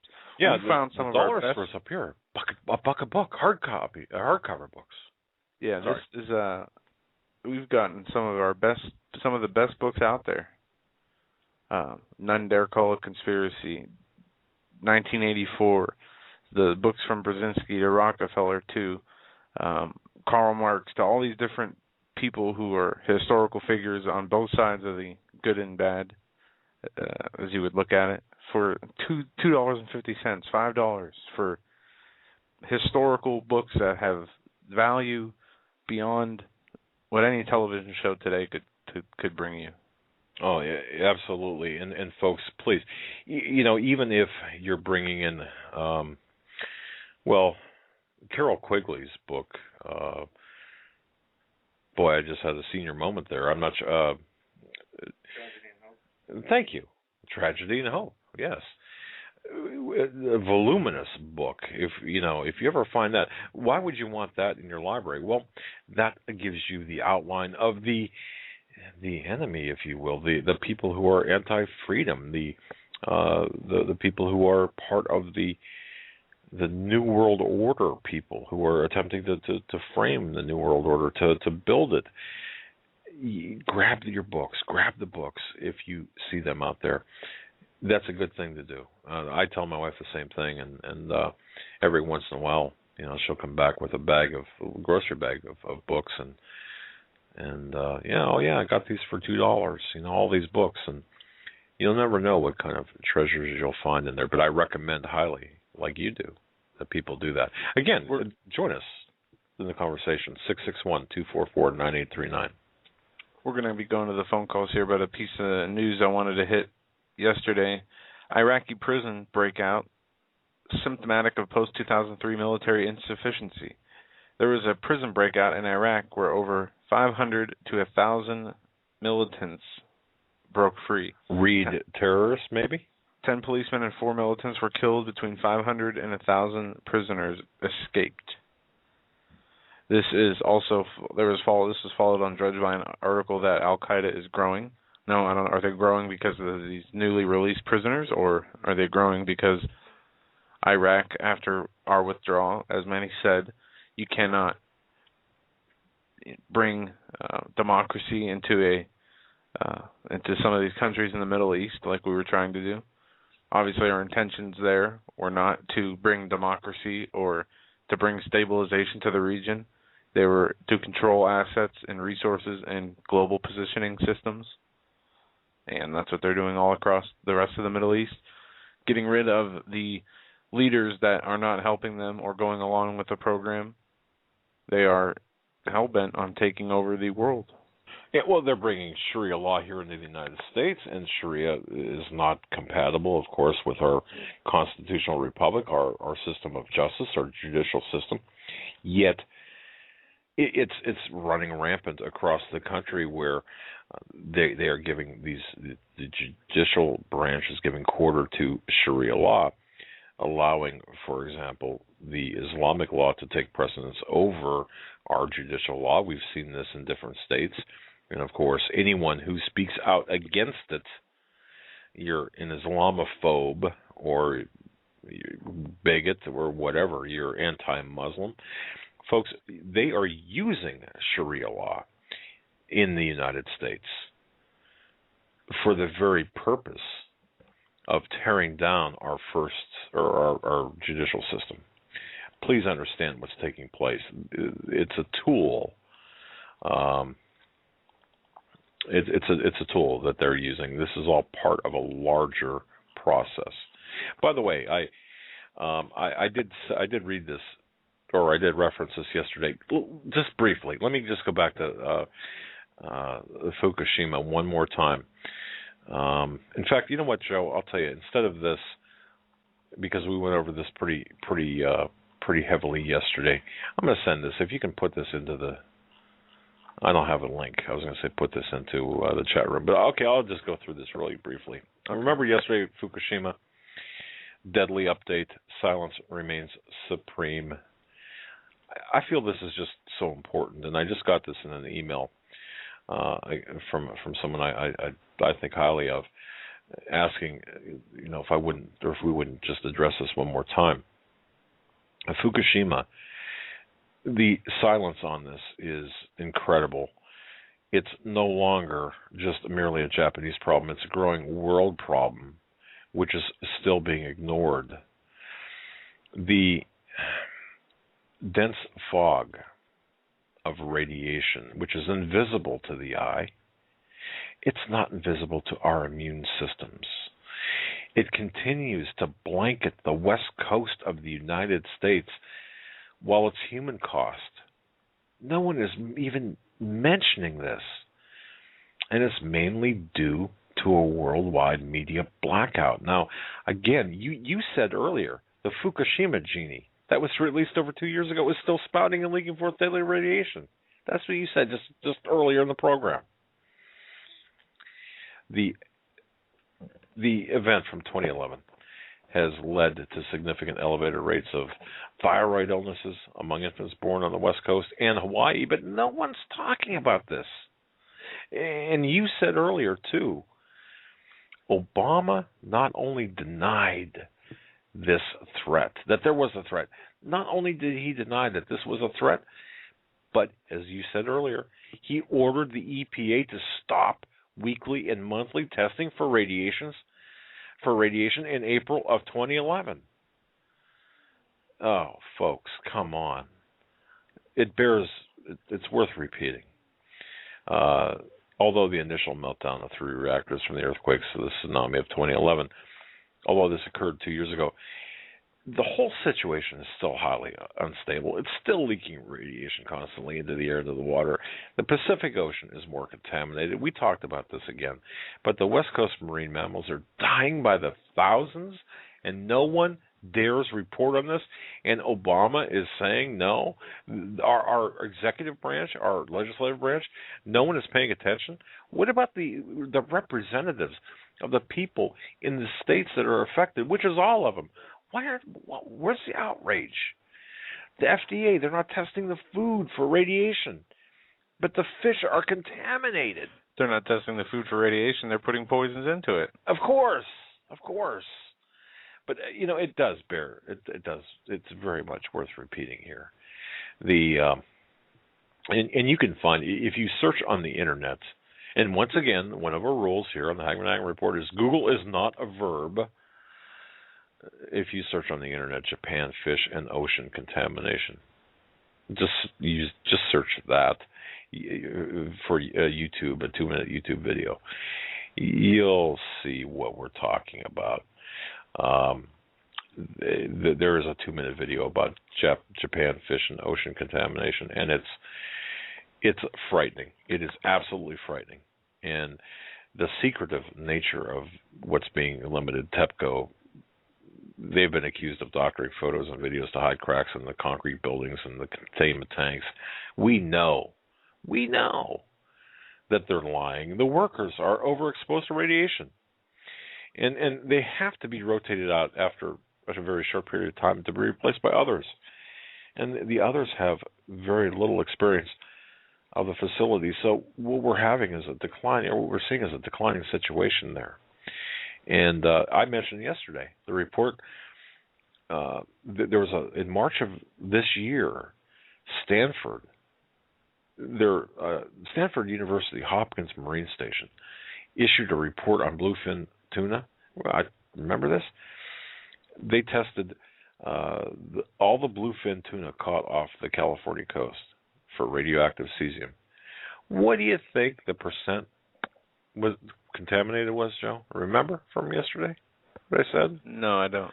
I didn't think so. 100% of the fish, 100% of the bluefin tuna caught off the California coast, tested for radioactive cesium, 100% were contaminated. Not one was cesium free. Now, does that make you want to grab a can of tuna? Bluefin tuna? Makes me want to go to the phone line to get a call in before the end of the hour here. We've got a few minutes left. We're going to go to area code 606 first. Thanks for holding. You're live on the Hagmann and Hagmann Report. Hi, Doug and Joe. Hello. Can you hear me? We can. Hello. Yes, you're on. Okay, I'd like to talk about the salt brine caverns. Yes, I'd love to hear your views on it. Okay, I worked in a facility that used salt brine caverns for storing hydrocarbons over in the Great Lakes area. And as I understand it, the Great Lakes basin is undermined with salt. In some cases, it's within a few hundred feet of the surface. Now, these caverns are made by using relatively fresh water, and there's only two things that stop them from growing, and that is salt brine, which is very concentrated salt water, and hydrocarbons. Other than that, these things will just keep on growing and growing. In Michigan, some of these mines are within or underneath Great Lakes waters. Port Huron area, Detroit areas mining, Toledo area, Cleveland area, could even be over by Erie. I'm not familiar with that area. Is there any questions? Yes, there is salt caverns here right near our area here. In fact, there are major U.S. salt deposits. We have bedded salt deposits here, where there are salt dome basins in the south where Louisiana is.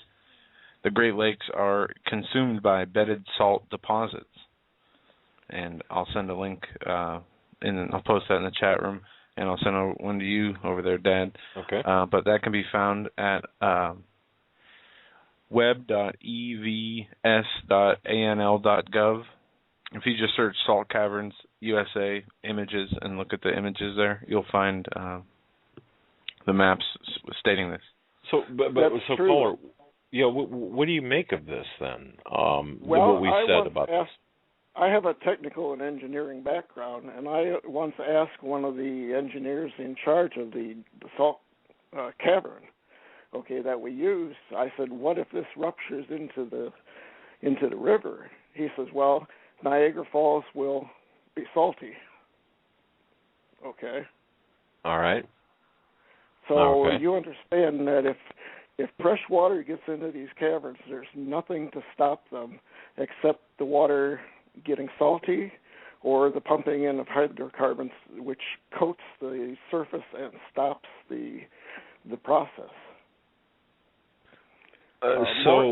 Morton Salt in St. Clair, Michigan, mines salt by pumping in fresh water and taking out brine water, and then they dry it and they sell it. So all this it has the potential to be loss via rupture then, correct? Is that what you're saying, or what am I? Or go ahead. Well, that area down in Louisiana, there's nothing to stop that seawater or fresh water from keeping that cavern on growing and growing, unless they pump in brine or hydrocarbons. But if it's ruptured out, there's nothing to stop it from going into the other salt. It's going to grow and grow and grow. Okay, so any type of problem, we're looking at a magnification of a problem because of what you're saying. In other words, problems could become exponentially worse should some event take place, a collapse, or it doesn't even have to be a collapse, but a breach, if you will. Is that kind of what I'm hearing? That's true, and like I say, the Great Lakes, a portion of the Great Lakes could almost instantly be turned salty if there's a similar type collapse in that area. Boy, what would that do to the Great Lakes if that happened? Wow, think about that. Look at the fish. People? Yeah, the people to the fish. Wow. So this is a big deal to you. With your engineering background, this is a big deal. Yes. Okay. Now let's look at the New Madrid and look at the salt caverns in New Madrid, and you have the Ohio Wabash Fault, I believe they call it. Ohio is also salty underneath. You're talking, if we get a New Madrid break or something like that, you're talking. I hate to think of what would happen. So our concern is correct to be continuing to research into this, or put our research into this and report on this, because of the potential for, I don't want to say an extinction level event, but certainly a life-altering event for many, many, many people, worst case scenario. Yeah, you're looking at the U.S. Being split really into two parts of it sinking underwater. You're looking at a change that would pretty much destroy this continent or this country. Right. As a whole. After all that salt is dissolved, also you're going to have the sinking of those areas. Correct. Okay. Correct. And then wow. you also have to think about all the fracking that's going on in similar areas like Pennsylvania, and I'm not sure about Michigan or some of those areas, but if they start destroying the salt areas, what is going to happen? Wow. Well, caller, thank you so much. Having an engineering background and the information, I say thank you kind of with trepidation. It's not a pleasant thought, but again, I'll defer to we will defer to your engineering background and note that any type of breach of these caverns would be just catastrophic, or could be catastrophic. That's true. Now, I don't have a geology background, so I don't know exact levels and how many feet, but I know within certain spots in Michigan, it's within 100 feet of the surface. Okay. The salt beds. Wow. So I wanted to tell you also that you guys are doing a fantastic job. Well, thank you very much. And please, don't be a stranger. Call back in again. We're up against the top of the hour. We've got to take a break. God bless you, my friend. Thanks for the call. Too. All right.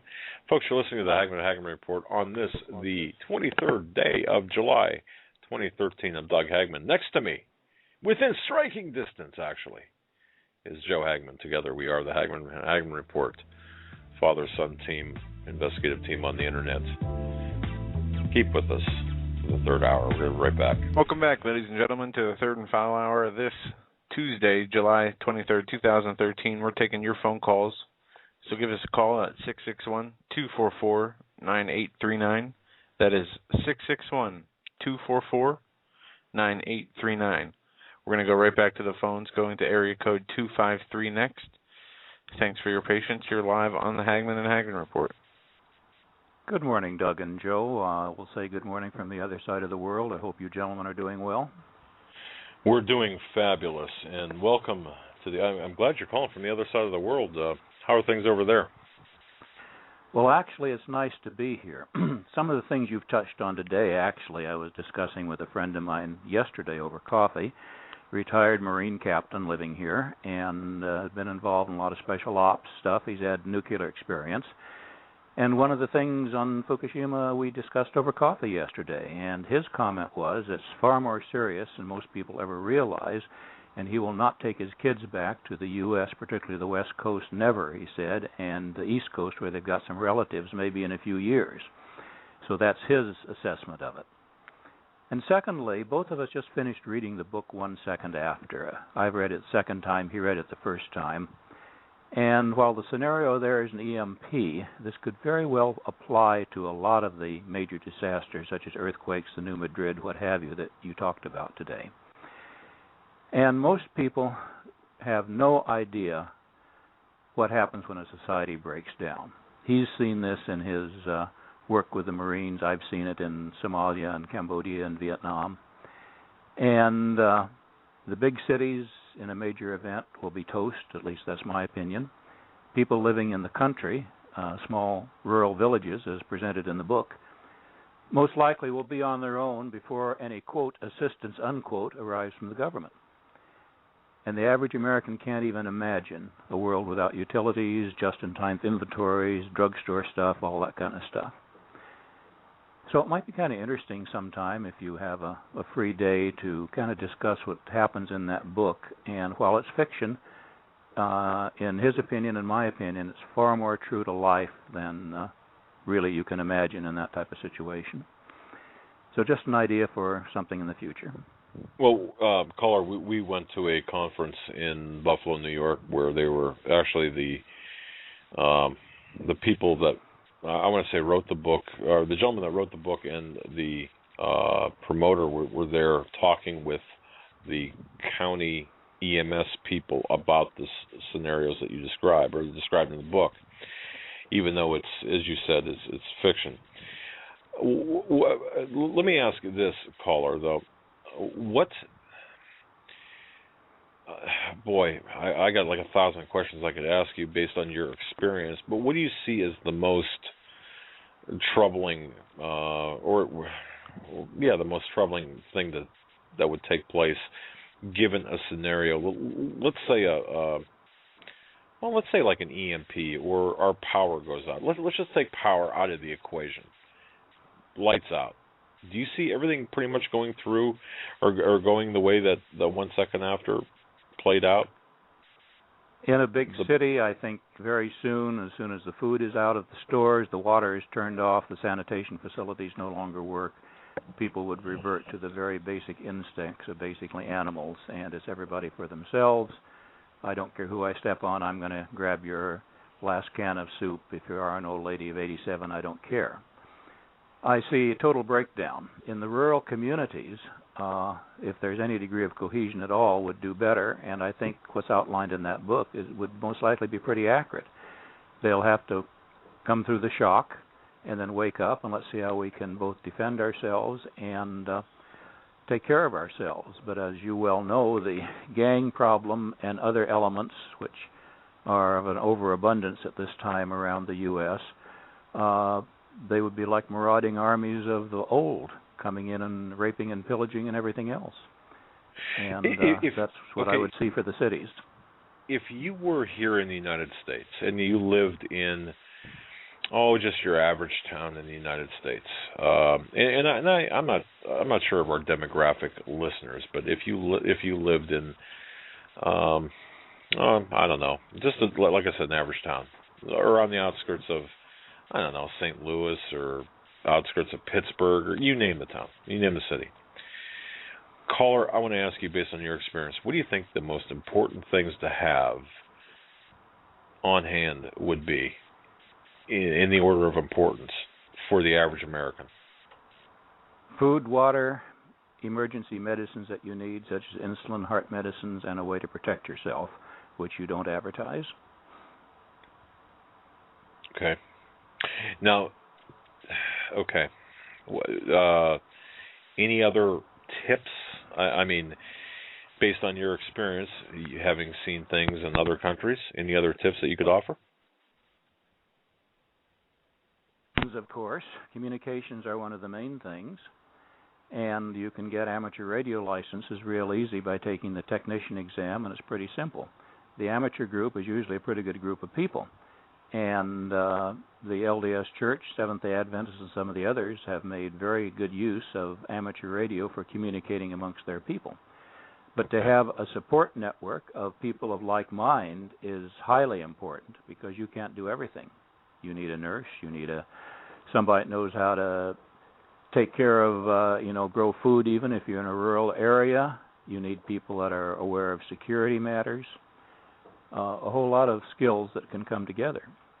But you're not going to find it in the cities and even the smaller towns. It's going to take a rural area, community that has a fair amount of cohesion. And if I was going to be in that situation and had to live in the mainland, I would move to a small rural community.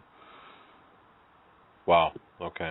That's pretty sobering, to think about. And I have a question for you. Since you read 1 second after, you're saying that this can happen from a natural disaster. These scenarios can happen from simply a natural disaster in one part of the country rather than we'll say, an economic collapse across the whole nation? Well, it focuses.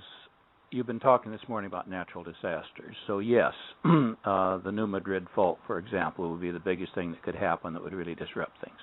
The economic side, of course, we look at Detroit and how lawless that place has become and what's happening, miles and miles of abandoned buildings and everything, which nothing but, gangs are living in. And any type of disaster that disrupts our normal way of living, which people refuse to even look at because they don't want to face the facts. Right. Wow. Well, boy, I'll tell you paint a real picture. I mean, a very sobering picture of what we can expect to take place, and we're going to do that. I think that we will devote a show to that, to the book 1 second after, and appreciate that. But the Fukushima, your closing thoughts on Fukushima? We're not being told the truth. What's with the media blackout? Why is no one talking about this? I'm not an expert in that area, but a little bit I got in radiation, some of the stuff I've done in the past, and my friend who has had a lot of experience in it, it's a political deal, I'm sure. Now, if it's population control, you can make all kinds of theories from one side to the other. I don't know, to be honest. The only thing I do know, I am convinced in my own mind that it's pretty darn serious, and we're not being told, as you mentioned, the Stanford study and the bluefin. It's going to have some serious effects down the line. We'll never know about it at this time because we don't see it affecting our lives right today. Exactly. It's like that invisible fog that was referenced. Well, caller, you have a great morning there, despite all of this kind of sobering news. We really appreciate your call and like tapping into your knowledge base. So I want to thank you for sharing what your thoughts. And thank you also for your program on Sunday with Steve. Several of us listened to it here. As we said, we kind of pass it around on a USB drive for people that don't have good internet. And your fan club is growing in this part of the world. Well, thank you. I'd like to think of it more as a family than a fan club, but you're a part of our extended family wherever you might be. I want to say thank you so much for your call. Have a great morning, and one of these days maybe I can buy you a cup of coffee. That may happen, sir. Have a good day. You too. Thank you. Perfect call. I'll tell you what, Joe, we got the best listener base. We really do. And the intellectual aspect of things, the caller talking about the book 1 second after, sobering but informative. Yeah. 661-244-9839. We only have a few on hold waiting to talk to us, so if you guys want, tonight is your chance. Get on board. And we're going to go to area code. Boycotting us tonight or what? 701 right now. You're live on the Hagmann and Hagmann Report. What's on your mind tonight? Good evening. I'd like to talk to you guys about a couple of things. You've got a lot of interesting callers tonight. But the one thing I'd like to talk about I don't know why you guys aren't talking about it, is you guys are from Pennsylvania, right? That's correct. Okay. Well, I was in Pennsylvania during the last presidential election, and I heard on KDKA many people got letters in the mail to intimidate them not to vote Republican. And that's very interesting. A lot of people got letters in the mail, I'm sure you're aware of it, that they had bought from the state of Pennsylvania as to how people voted, and they were misused by different political action committees, and they intimidated people. You know, your friends and neighbors know who you are. You know, you voted the last time, not for the president. Don't make the same mistake this time, or don't vote. We're watching. And to me, that's voters' intimidation. It's never made the national news whatsoever. I'd like to hear your thoughts about that. You know, now, folks, for the listeners outside of this area, KDKA is the oldest station, I think, in the United States. It's based in Pittsburgh, Pennsylvania, Allegheny County. I have not heard, Joe, unless you have. Have you heard about this? Well, let me just say this. There were some references to voter intimidation, but not of letters going out. Are you talking about the 2008 election, or are you talking about the 2012 election? I'm talking about the 2012 election. And okay. If you called, there was many people that called in KDKA. It was also in the Pittsburgh Press. And, yes, there were people that received letters. And I was shocked because I just moved to Pennsylvania at the time, that, that they even kept records of how you voted, you know. There was many callers that called in KDKA that got these letters. Hello? Okay. Yeah, no, we were just talking between us. These were letters of instructing people how to vote, because we came across some documentation. These were the winners. Letters that basically came in from like a political action committee that I didn't receive one, but I heard other callers talk about it. They received a letter. I'm sure you can Google it and pull up information on it.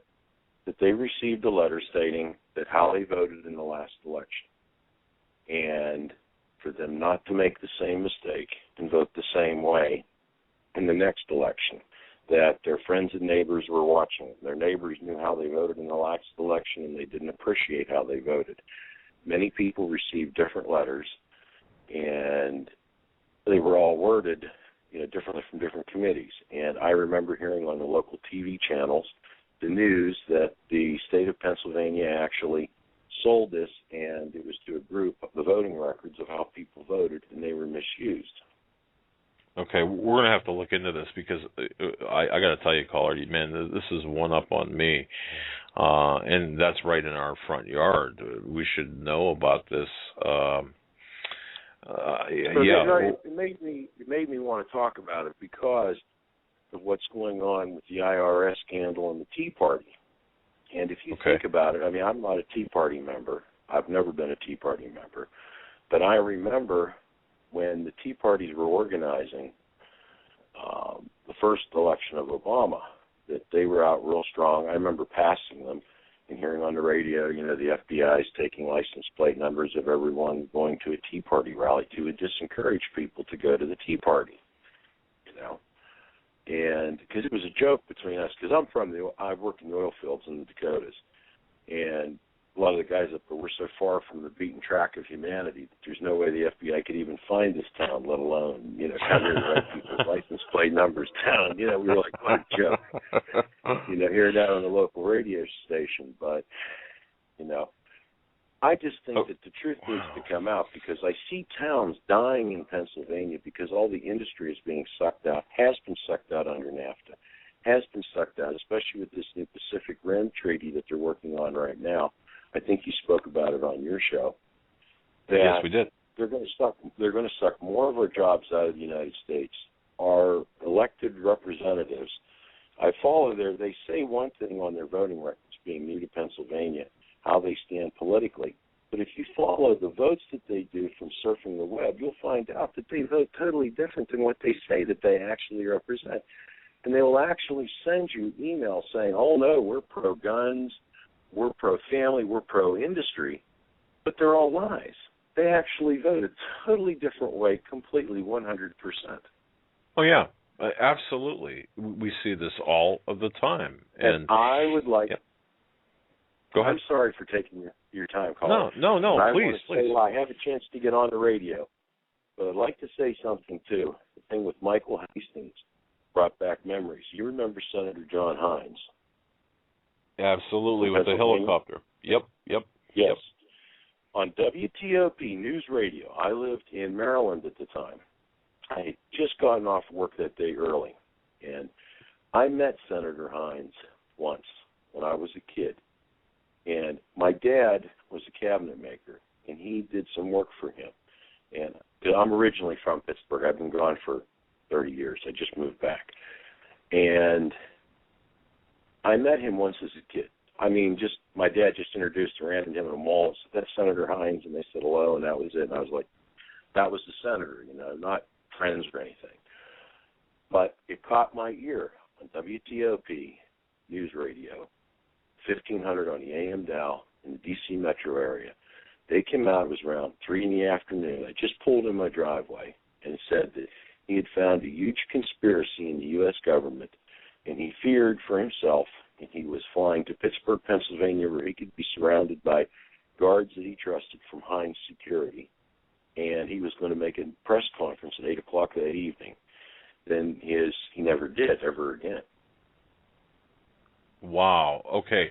And for listeners who are unfamiliar with Senator John Hines, he was in office from 1977 through 1991 when he died on April 4th in a helicopter plane crash. I believe it was something about the landing gear, I think, on his jet, and a helicopter went to inspect. Supposedly the story was the landing gear wouldn't come down on his Learjet. The helicopter was sent up to inspect why, and the helicopter collided with the airplane, and there just so happened to be an FAA crash crew that was right there on the ground that sealed off the area of the crash when it happened. They were supposedly conducting an unscheduled maneuver, and they were right there where the plane crashed within a few minutes. I didn't realize these that. things, though, that are going on, well, you should have known about the crash and everything. You're from Pennsylvania. Oh, yeah. Yeah, the crash, but I didn't realize that we had an FAA group on the ground at the time. I remember reading that in the Washington Post, and there was never anything ever came out as to what the conspiracy was. This is something that we're going to ever reported on it. What do you think he was going to report on, caller? I don't have the slightest idea. I don't know what it was. I mean, I never really followed politics. But I remember them saying that on WTOP, and nothing ever, And one more topic, if I can, please, real quick. Oh, sure. Sorry for taking your time. Please don't apologize. I want to tell everyone something that I never knew before, but I did learn from living in the state of Maryland. And I learned a lot from Southerners about Abraham Lincoln, and one of the things was, I don't know if you realize this, but the state of Maryland, we were all taught in the North that they went along with the North, correct? Maryland? Because Maryland was not a part of the Confederacy. Maryland voted to secede from the Union. They had a special vote in Frederick, Maryland. I read this in the Frederick News Post. So if you want to check the story out, you can. They didn't have the vote in Annapolis, so they wanted all the state senators to be easier for them all to come together. They had it at a church in Frederick to decide if they were going to vote or not. Lincoln sent the United States Secret Service there. They said, if Maryland votes to stay in the Union, do nothing. If they vote to succeed, they arrest everyone that voted to succeed and hang them, and that's exactly what they did without a trial.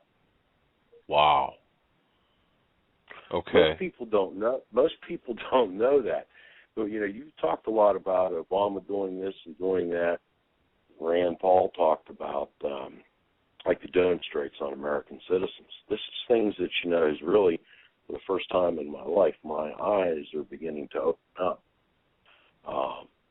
But I look at the things that Lincoln did, And I read a lot of the history in the Frederick Post from living in Maryland that a lot of people were arrested with no due process. They were jailed if they were sympathizers of the South or they were against the war between the states. And right. The reason I'm saying this is, he was even going to have a U.S. Supreme Court justice jailed, but he didn't do it. Lincoln was? Yes. Okay. You need to check your history out because a Supreme Court justice actually put out a warrant for Abraham Lincoln's arrest because Lincoln was arresting people without due process. And you cannot just have the military pick someone up and put them in jail without trial, kind of like what's going on today. I was going to say, unless it's 2013 or the 21st century, then you can. But okay. No, this was happening back in the 1800s. Right. I don't remember what year. But the Supreme Court justice put out a warrant for Lincoln's arrest, but the marshal or whoever refused to do it because they were afraid. So Lincoln was actually going to have him arrested, but he didn't. There was also history. If you check your history books, you'll find out there was one person was arrested without due process and held by the military. A federal judge ruled that the military had to have a trial. Lincoln blocked his house with federal soldiers and wouldn't let him out of his house. He couldn't go to the trial so that they could keep the people in jail. Interesting.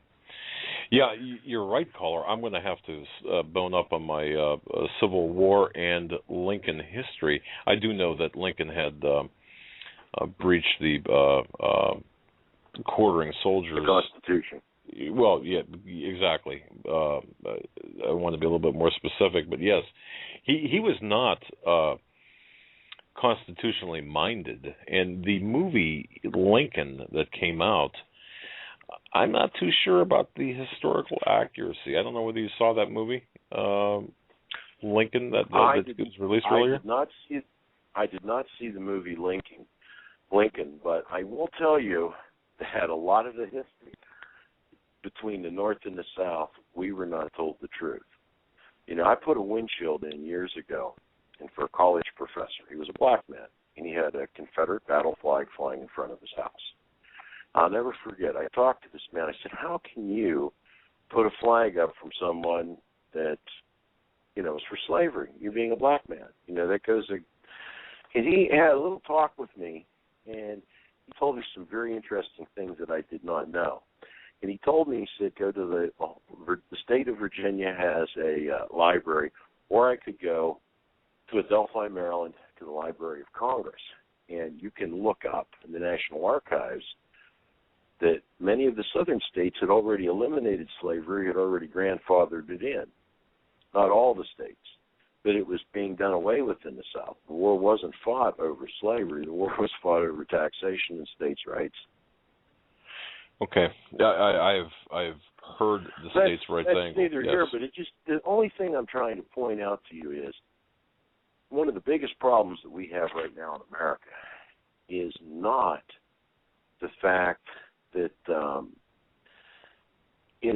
the biggest problem that I see we have in America right now is that I believe from listening to you that you are a good moral Christian man. I believe that from hearing you, from what you're saying so far.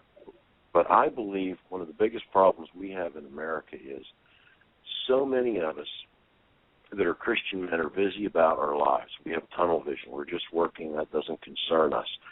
We have allowed people to run for office that are sexual perverts, pardon my language. We have allowed people to run for office that are evil and criminal. It's a reflection of society, I will grant you. But I believe it is a duty and it is a responsibility of every Christian man in America to get off his butt and to go to attend school board meetings, city hall meetings, and run for office. And it should be the best man of the church, with the highest moral standards and backgrounds, should run for office. I mean, it very saddens me because I remember growing up as a kid, and I'm an old man, but I remember when the people that worked for the FBI, They were handpicked. They were the best of the best. Moral and integrity was number one when they were hired back in the 60s. Where have we gone today? Our moral and our integrity. People that had backgrounds could pass security background checks back in the 60s. There was a lot of people that could pass them then by the standards.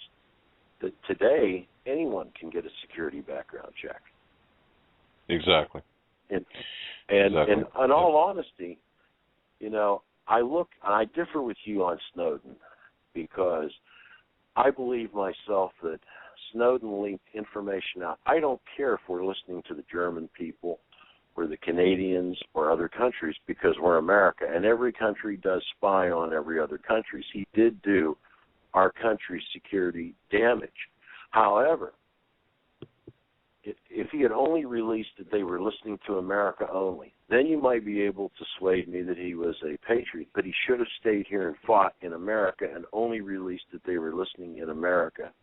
And he should have made his fight here, not run out of the country and release who knows what to other countries.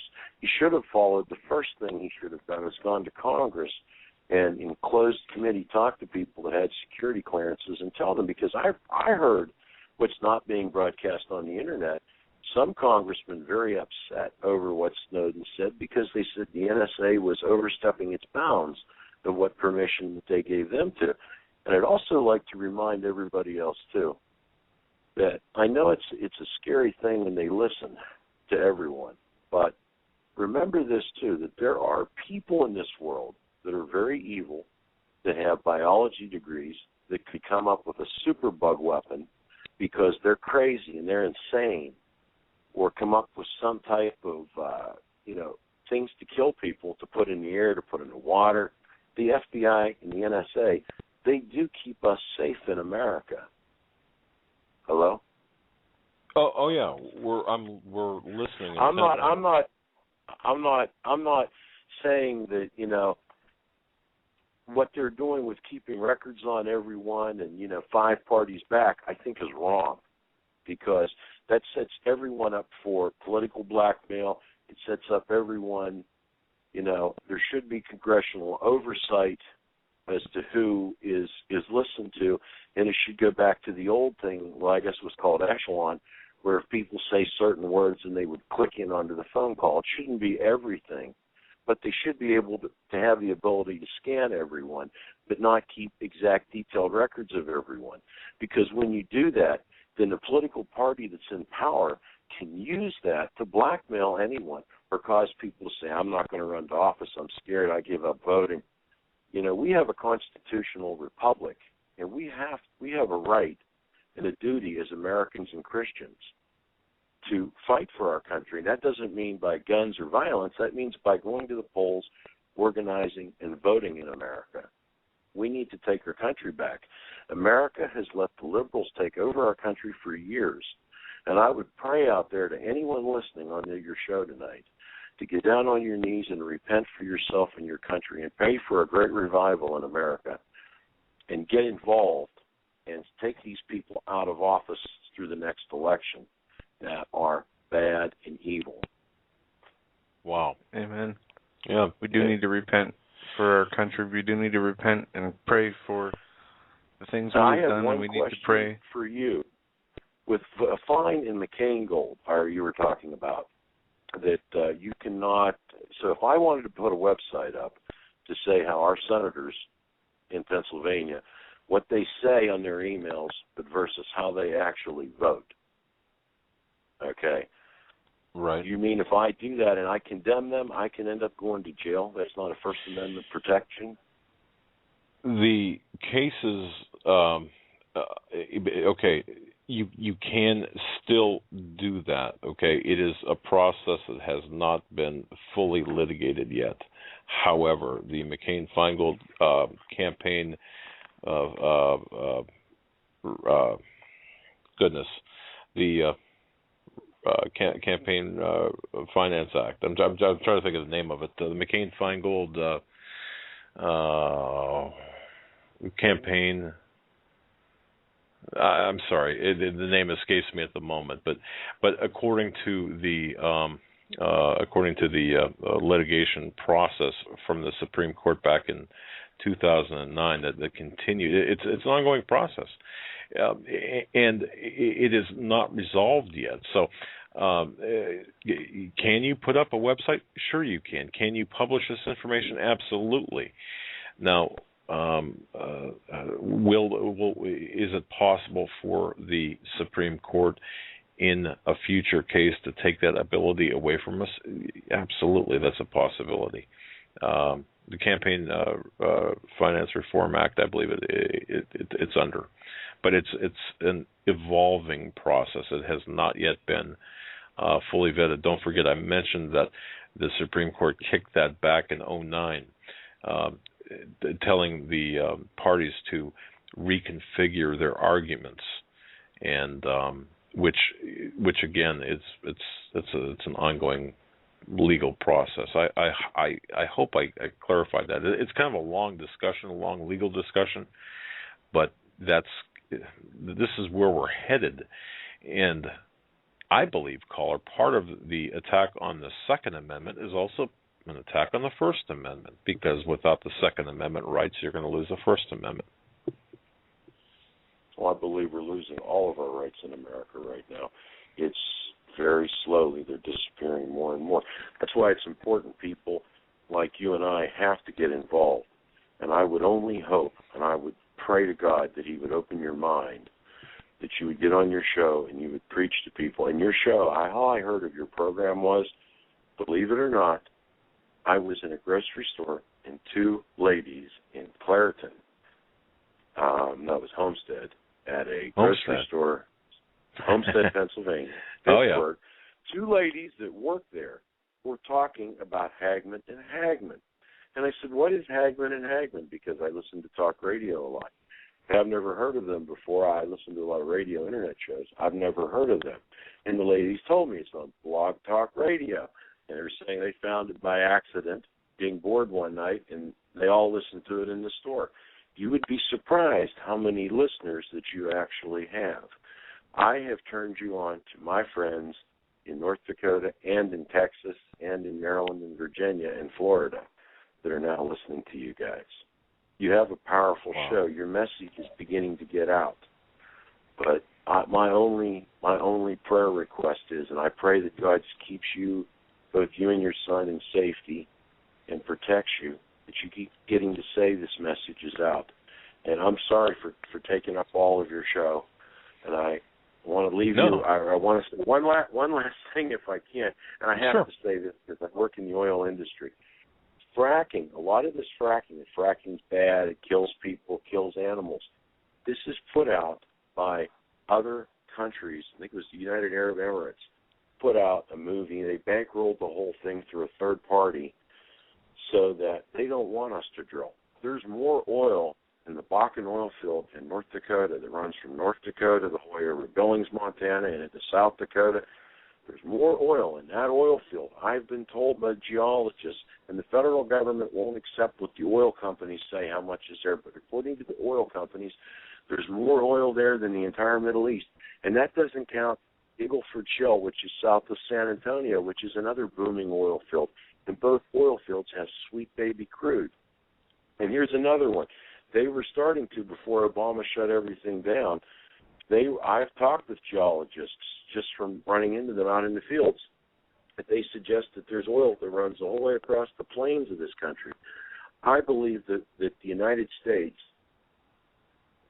if the only way we're going to get out of this terrible trade deals that we've done and everything is we've got to change our trade deals. We've got to have politicians that have enough guts behind them to say we're going to get out of NAFTA. We're going to get out of the World Trade Organization. We're going to go America first. The steel and everything has to come from America. Put tariffs on goods that come from other countries unless they pay the same similar wage to their workers. We can have free trade with Canada because Canadians make similar wages than we do, true or not. You can have goods from our northern neighbors coming down without putting tariffs on them. But you can't do that with Mexico where the standard of living is lower. You've got to put tariffs on to protect American industries. I mean, I was in San Antonio, Texas. They're building huge power lines up from Mexico. We're shutting down our power plants to put power plants in Mexico to sell us the electricity. so that rich men can make more money. The American people have to wake up, and they have to say, I'm tired of voting for so-and-so. Yeah, he's always been my senator, my congressman. Yeah, I'm going to vote for him. People have to say, I've had enough, and get out, and I'm going to vote for somebody else. I mean, why do you think the party establishment is scared to death of the Tea Party? I never really thought much about it before because I was always busy working, doing, as many hours as I could get to make money, take care of my family.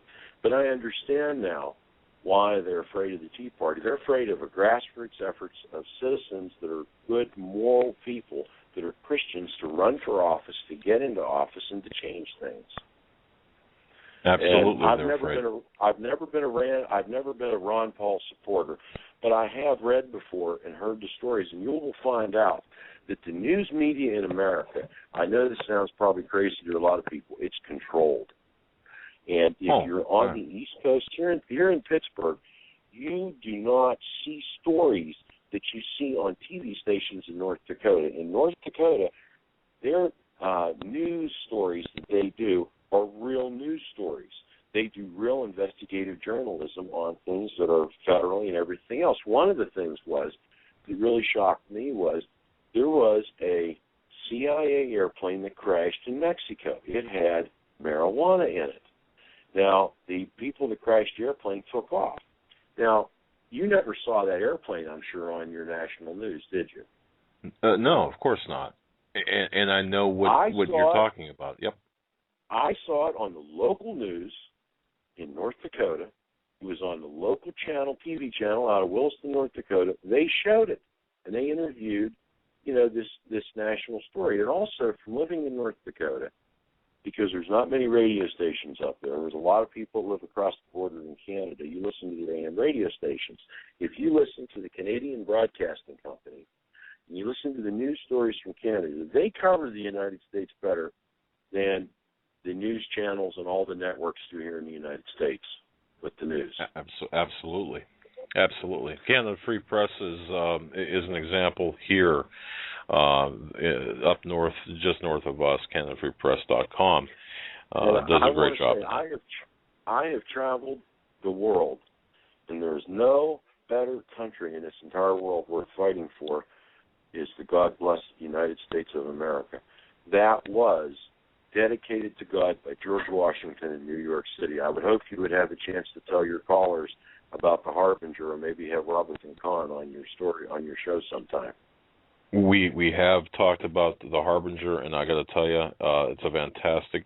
The buttonwood tree, and of course the sycamore, the conifers, and all people of that. can find videos on YouTube about that book with the important details for free. If you can't afford the book, just search Jonathan Kahn, The Harbinger, and you'll find the interviews there that have that information. Yeah, it's a great book. Caller, we got to cut you loose, but man, thank you so much for your information.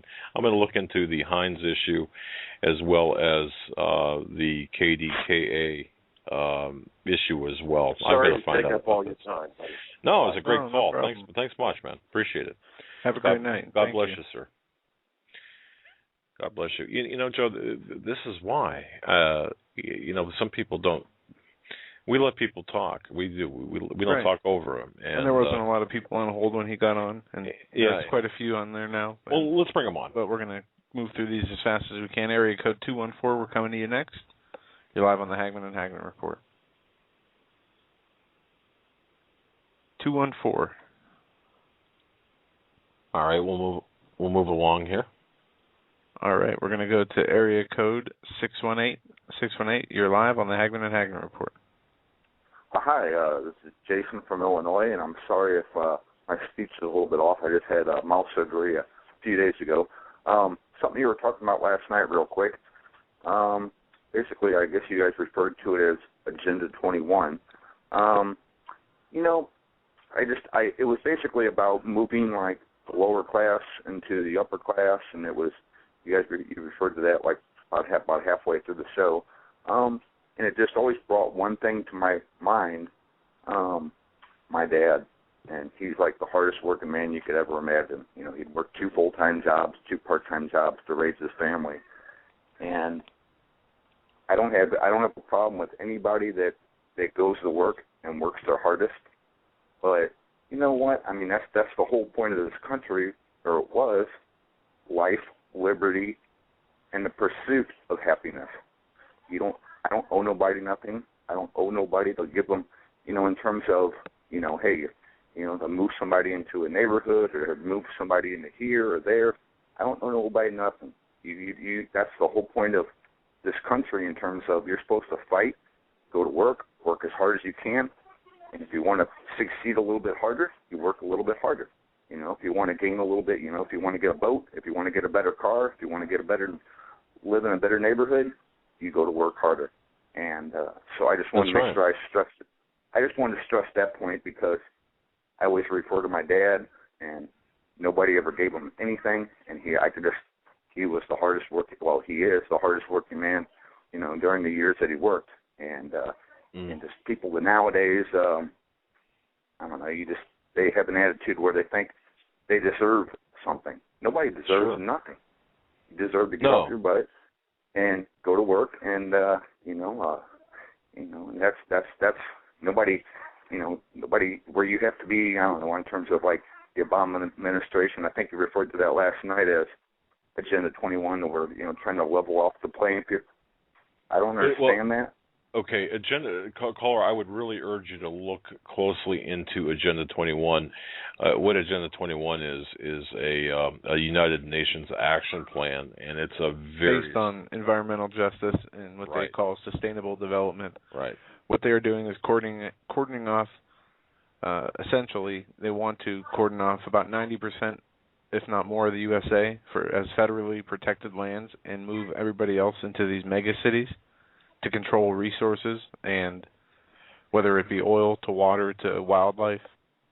And they're doing this all throughout the globe, though. And the president released recently a presidential climate action plan that lays this out also, the exact points through Agenda 21 that were made there. And this has a lot to do with the New Age agenda, too. If you look deeply through the UN's website, there is something they did in the 1992 Agenda 21 Rio Summit, was called the Invocation, the Prayer of Invocation. Yep. That has to do with the one world religion. Yeah, it's a hideous concept, caller. It really is. Agenda 21 is not your friend, and it's got nothing to do with equality, but it has everything to do with control and controlling people. Yeah. So you're absolutely right. It was just a little bit of a comment that I heard last night and everything after I downloaded it and replayed your app. I wasn't able to listen to it live, but I just heard someone refer to Agenda 21. But just that comment that was before that, I just want to stress that one point that, hey, living in this country or living in, I don't care where you live, nobody owes you nothing. You deserve to get off your rear end, go to work, and in terms of that. And that was kind of like in terms of the comment that for a brief moment and everything, what you spoke about last night and everything, and I just wanted to throw that in because I was just, hey, nobody owes nobody nothing except for to get off your butt, and if you want to succeed or try to succeed, the handouts and all this and trying to, all this stuff, you know what, you just got to, nobody ever gave my dad anything, and I'm not taking it away from anybody else, but he's the one person I can always say, the hardest working man probably that ever lived, and, he'd work 20 hours, 22 hours a day if he, when he did. So it's amazing. Stress that point. Well, very good, caller. Go ahead. One more last point and everything. Was just I just want to say, God bless both of you guys. Just really appreciate you guys being on the air, and and just in terms of just speak the truth. That's all you can do. Go out there and just speak the truth, and let the cards fall wherever they may. And God bless both of you. Sorry, I can't speak too much. My jaw is kind of hurting right now, but both of you have a good night, and God bless. Yeah, we know how that is, caller. God bless you. Thanks for your call.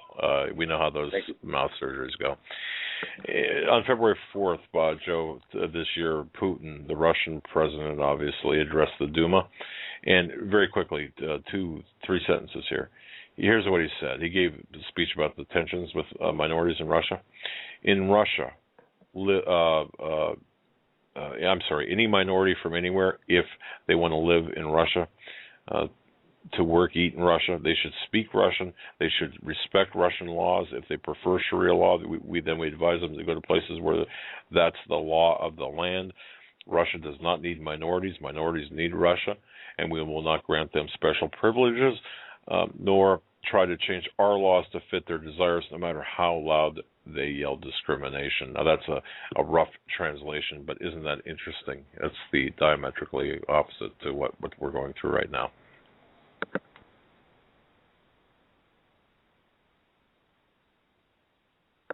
We're going to try and fit one more call in. I said that 3 times. 2 were muted. Sorry about that. Yeah, that's okay. We're going to go to area code 309. You're up next. You're live on the Hagmann and Hagmann Report. Hello? Yes. That's you.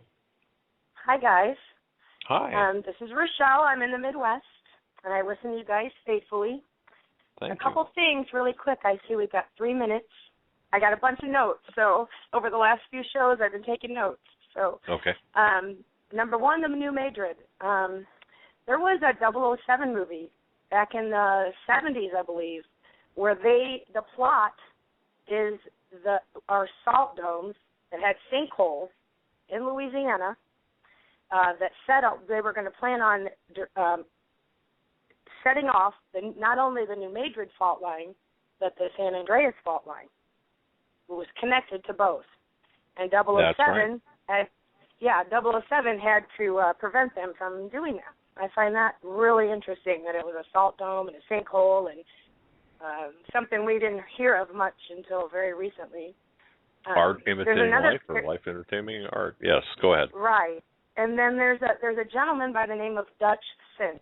Do you guys know who he is? Yes, I'm familiar with him. Yeah. Well, he has a great website, and it's on WordPress. It's Sinse, S-I-N-S-E. And he has been documenting HAARP in the New Madrid area. They've picked it up. It interferes with Doppler radar. They've picked it up on scalar radar. So that's something people should look into. And there's documented evidence of weather manipulation at Woodstock, of all places, which he has posted New York. there. Okay. Yeah, Wow. At Woodstock. They Right. rained at Woodstock due to, they claim, weather manipulation. They saw the planes chemtrailing and everything. So very, very interesting stuff there. And as far as Snowden, I don't know what the deal is, if he's for real or what.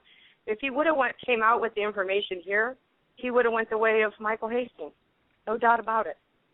And the UN stuff, yeah, and the UN stuff, I don't know if you guys know where the UN has built a bunch of headquarter kind of places. One of those places is called Astana.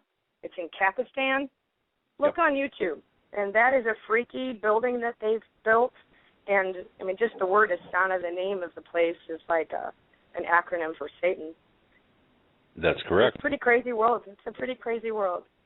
And also we have to keep in our prayers Pastor Bruce. I saw on Steve's site that he had an aneurysm or something, and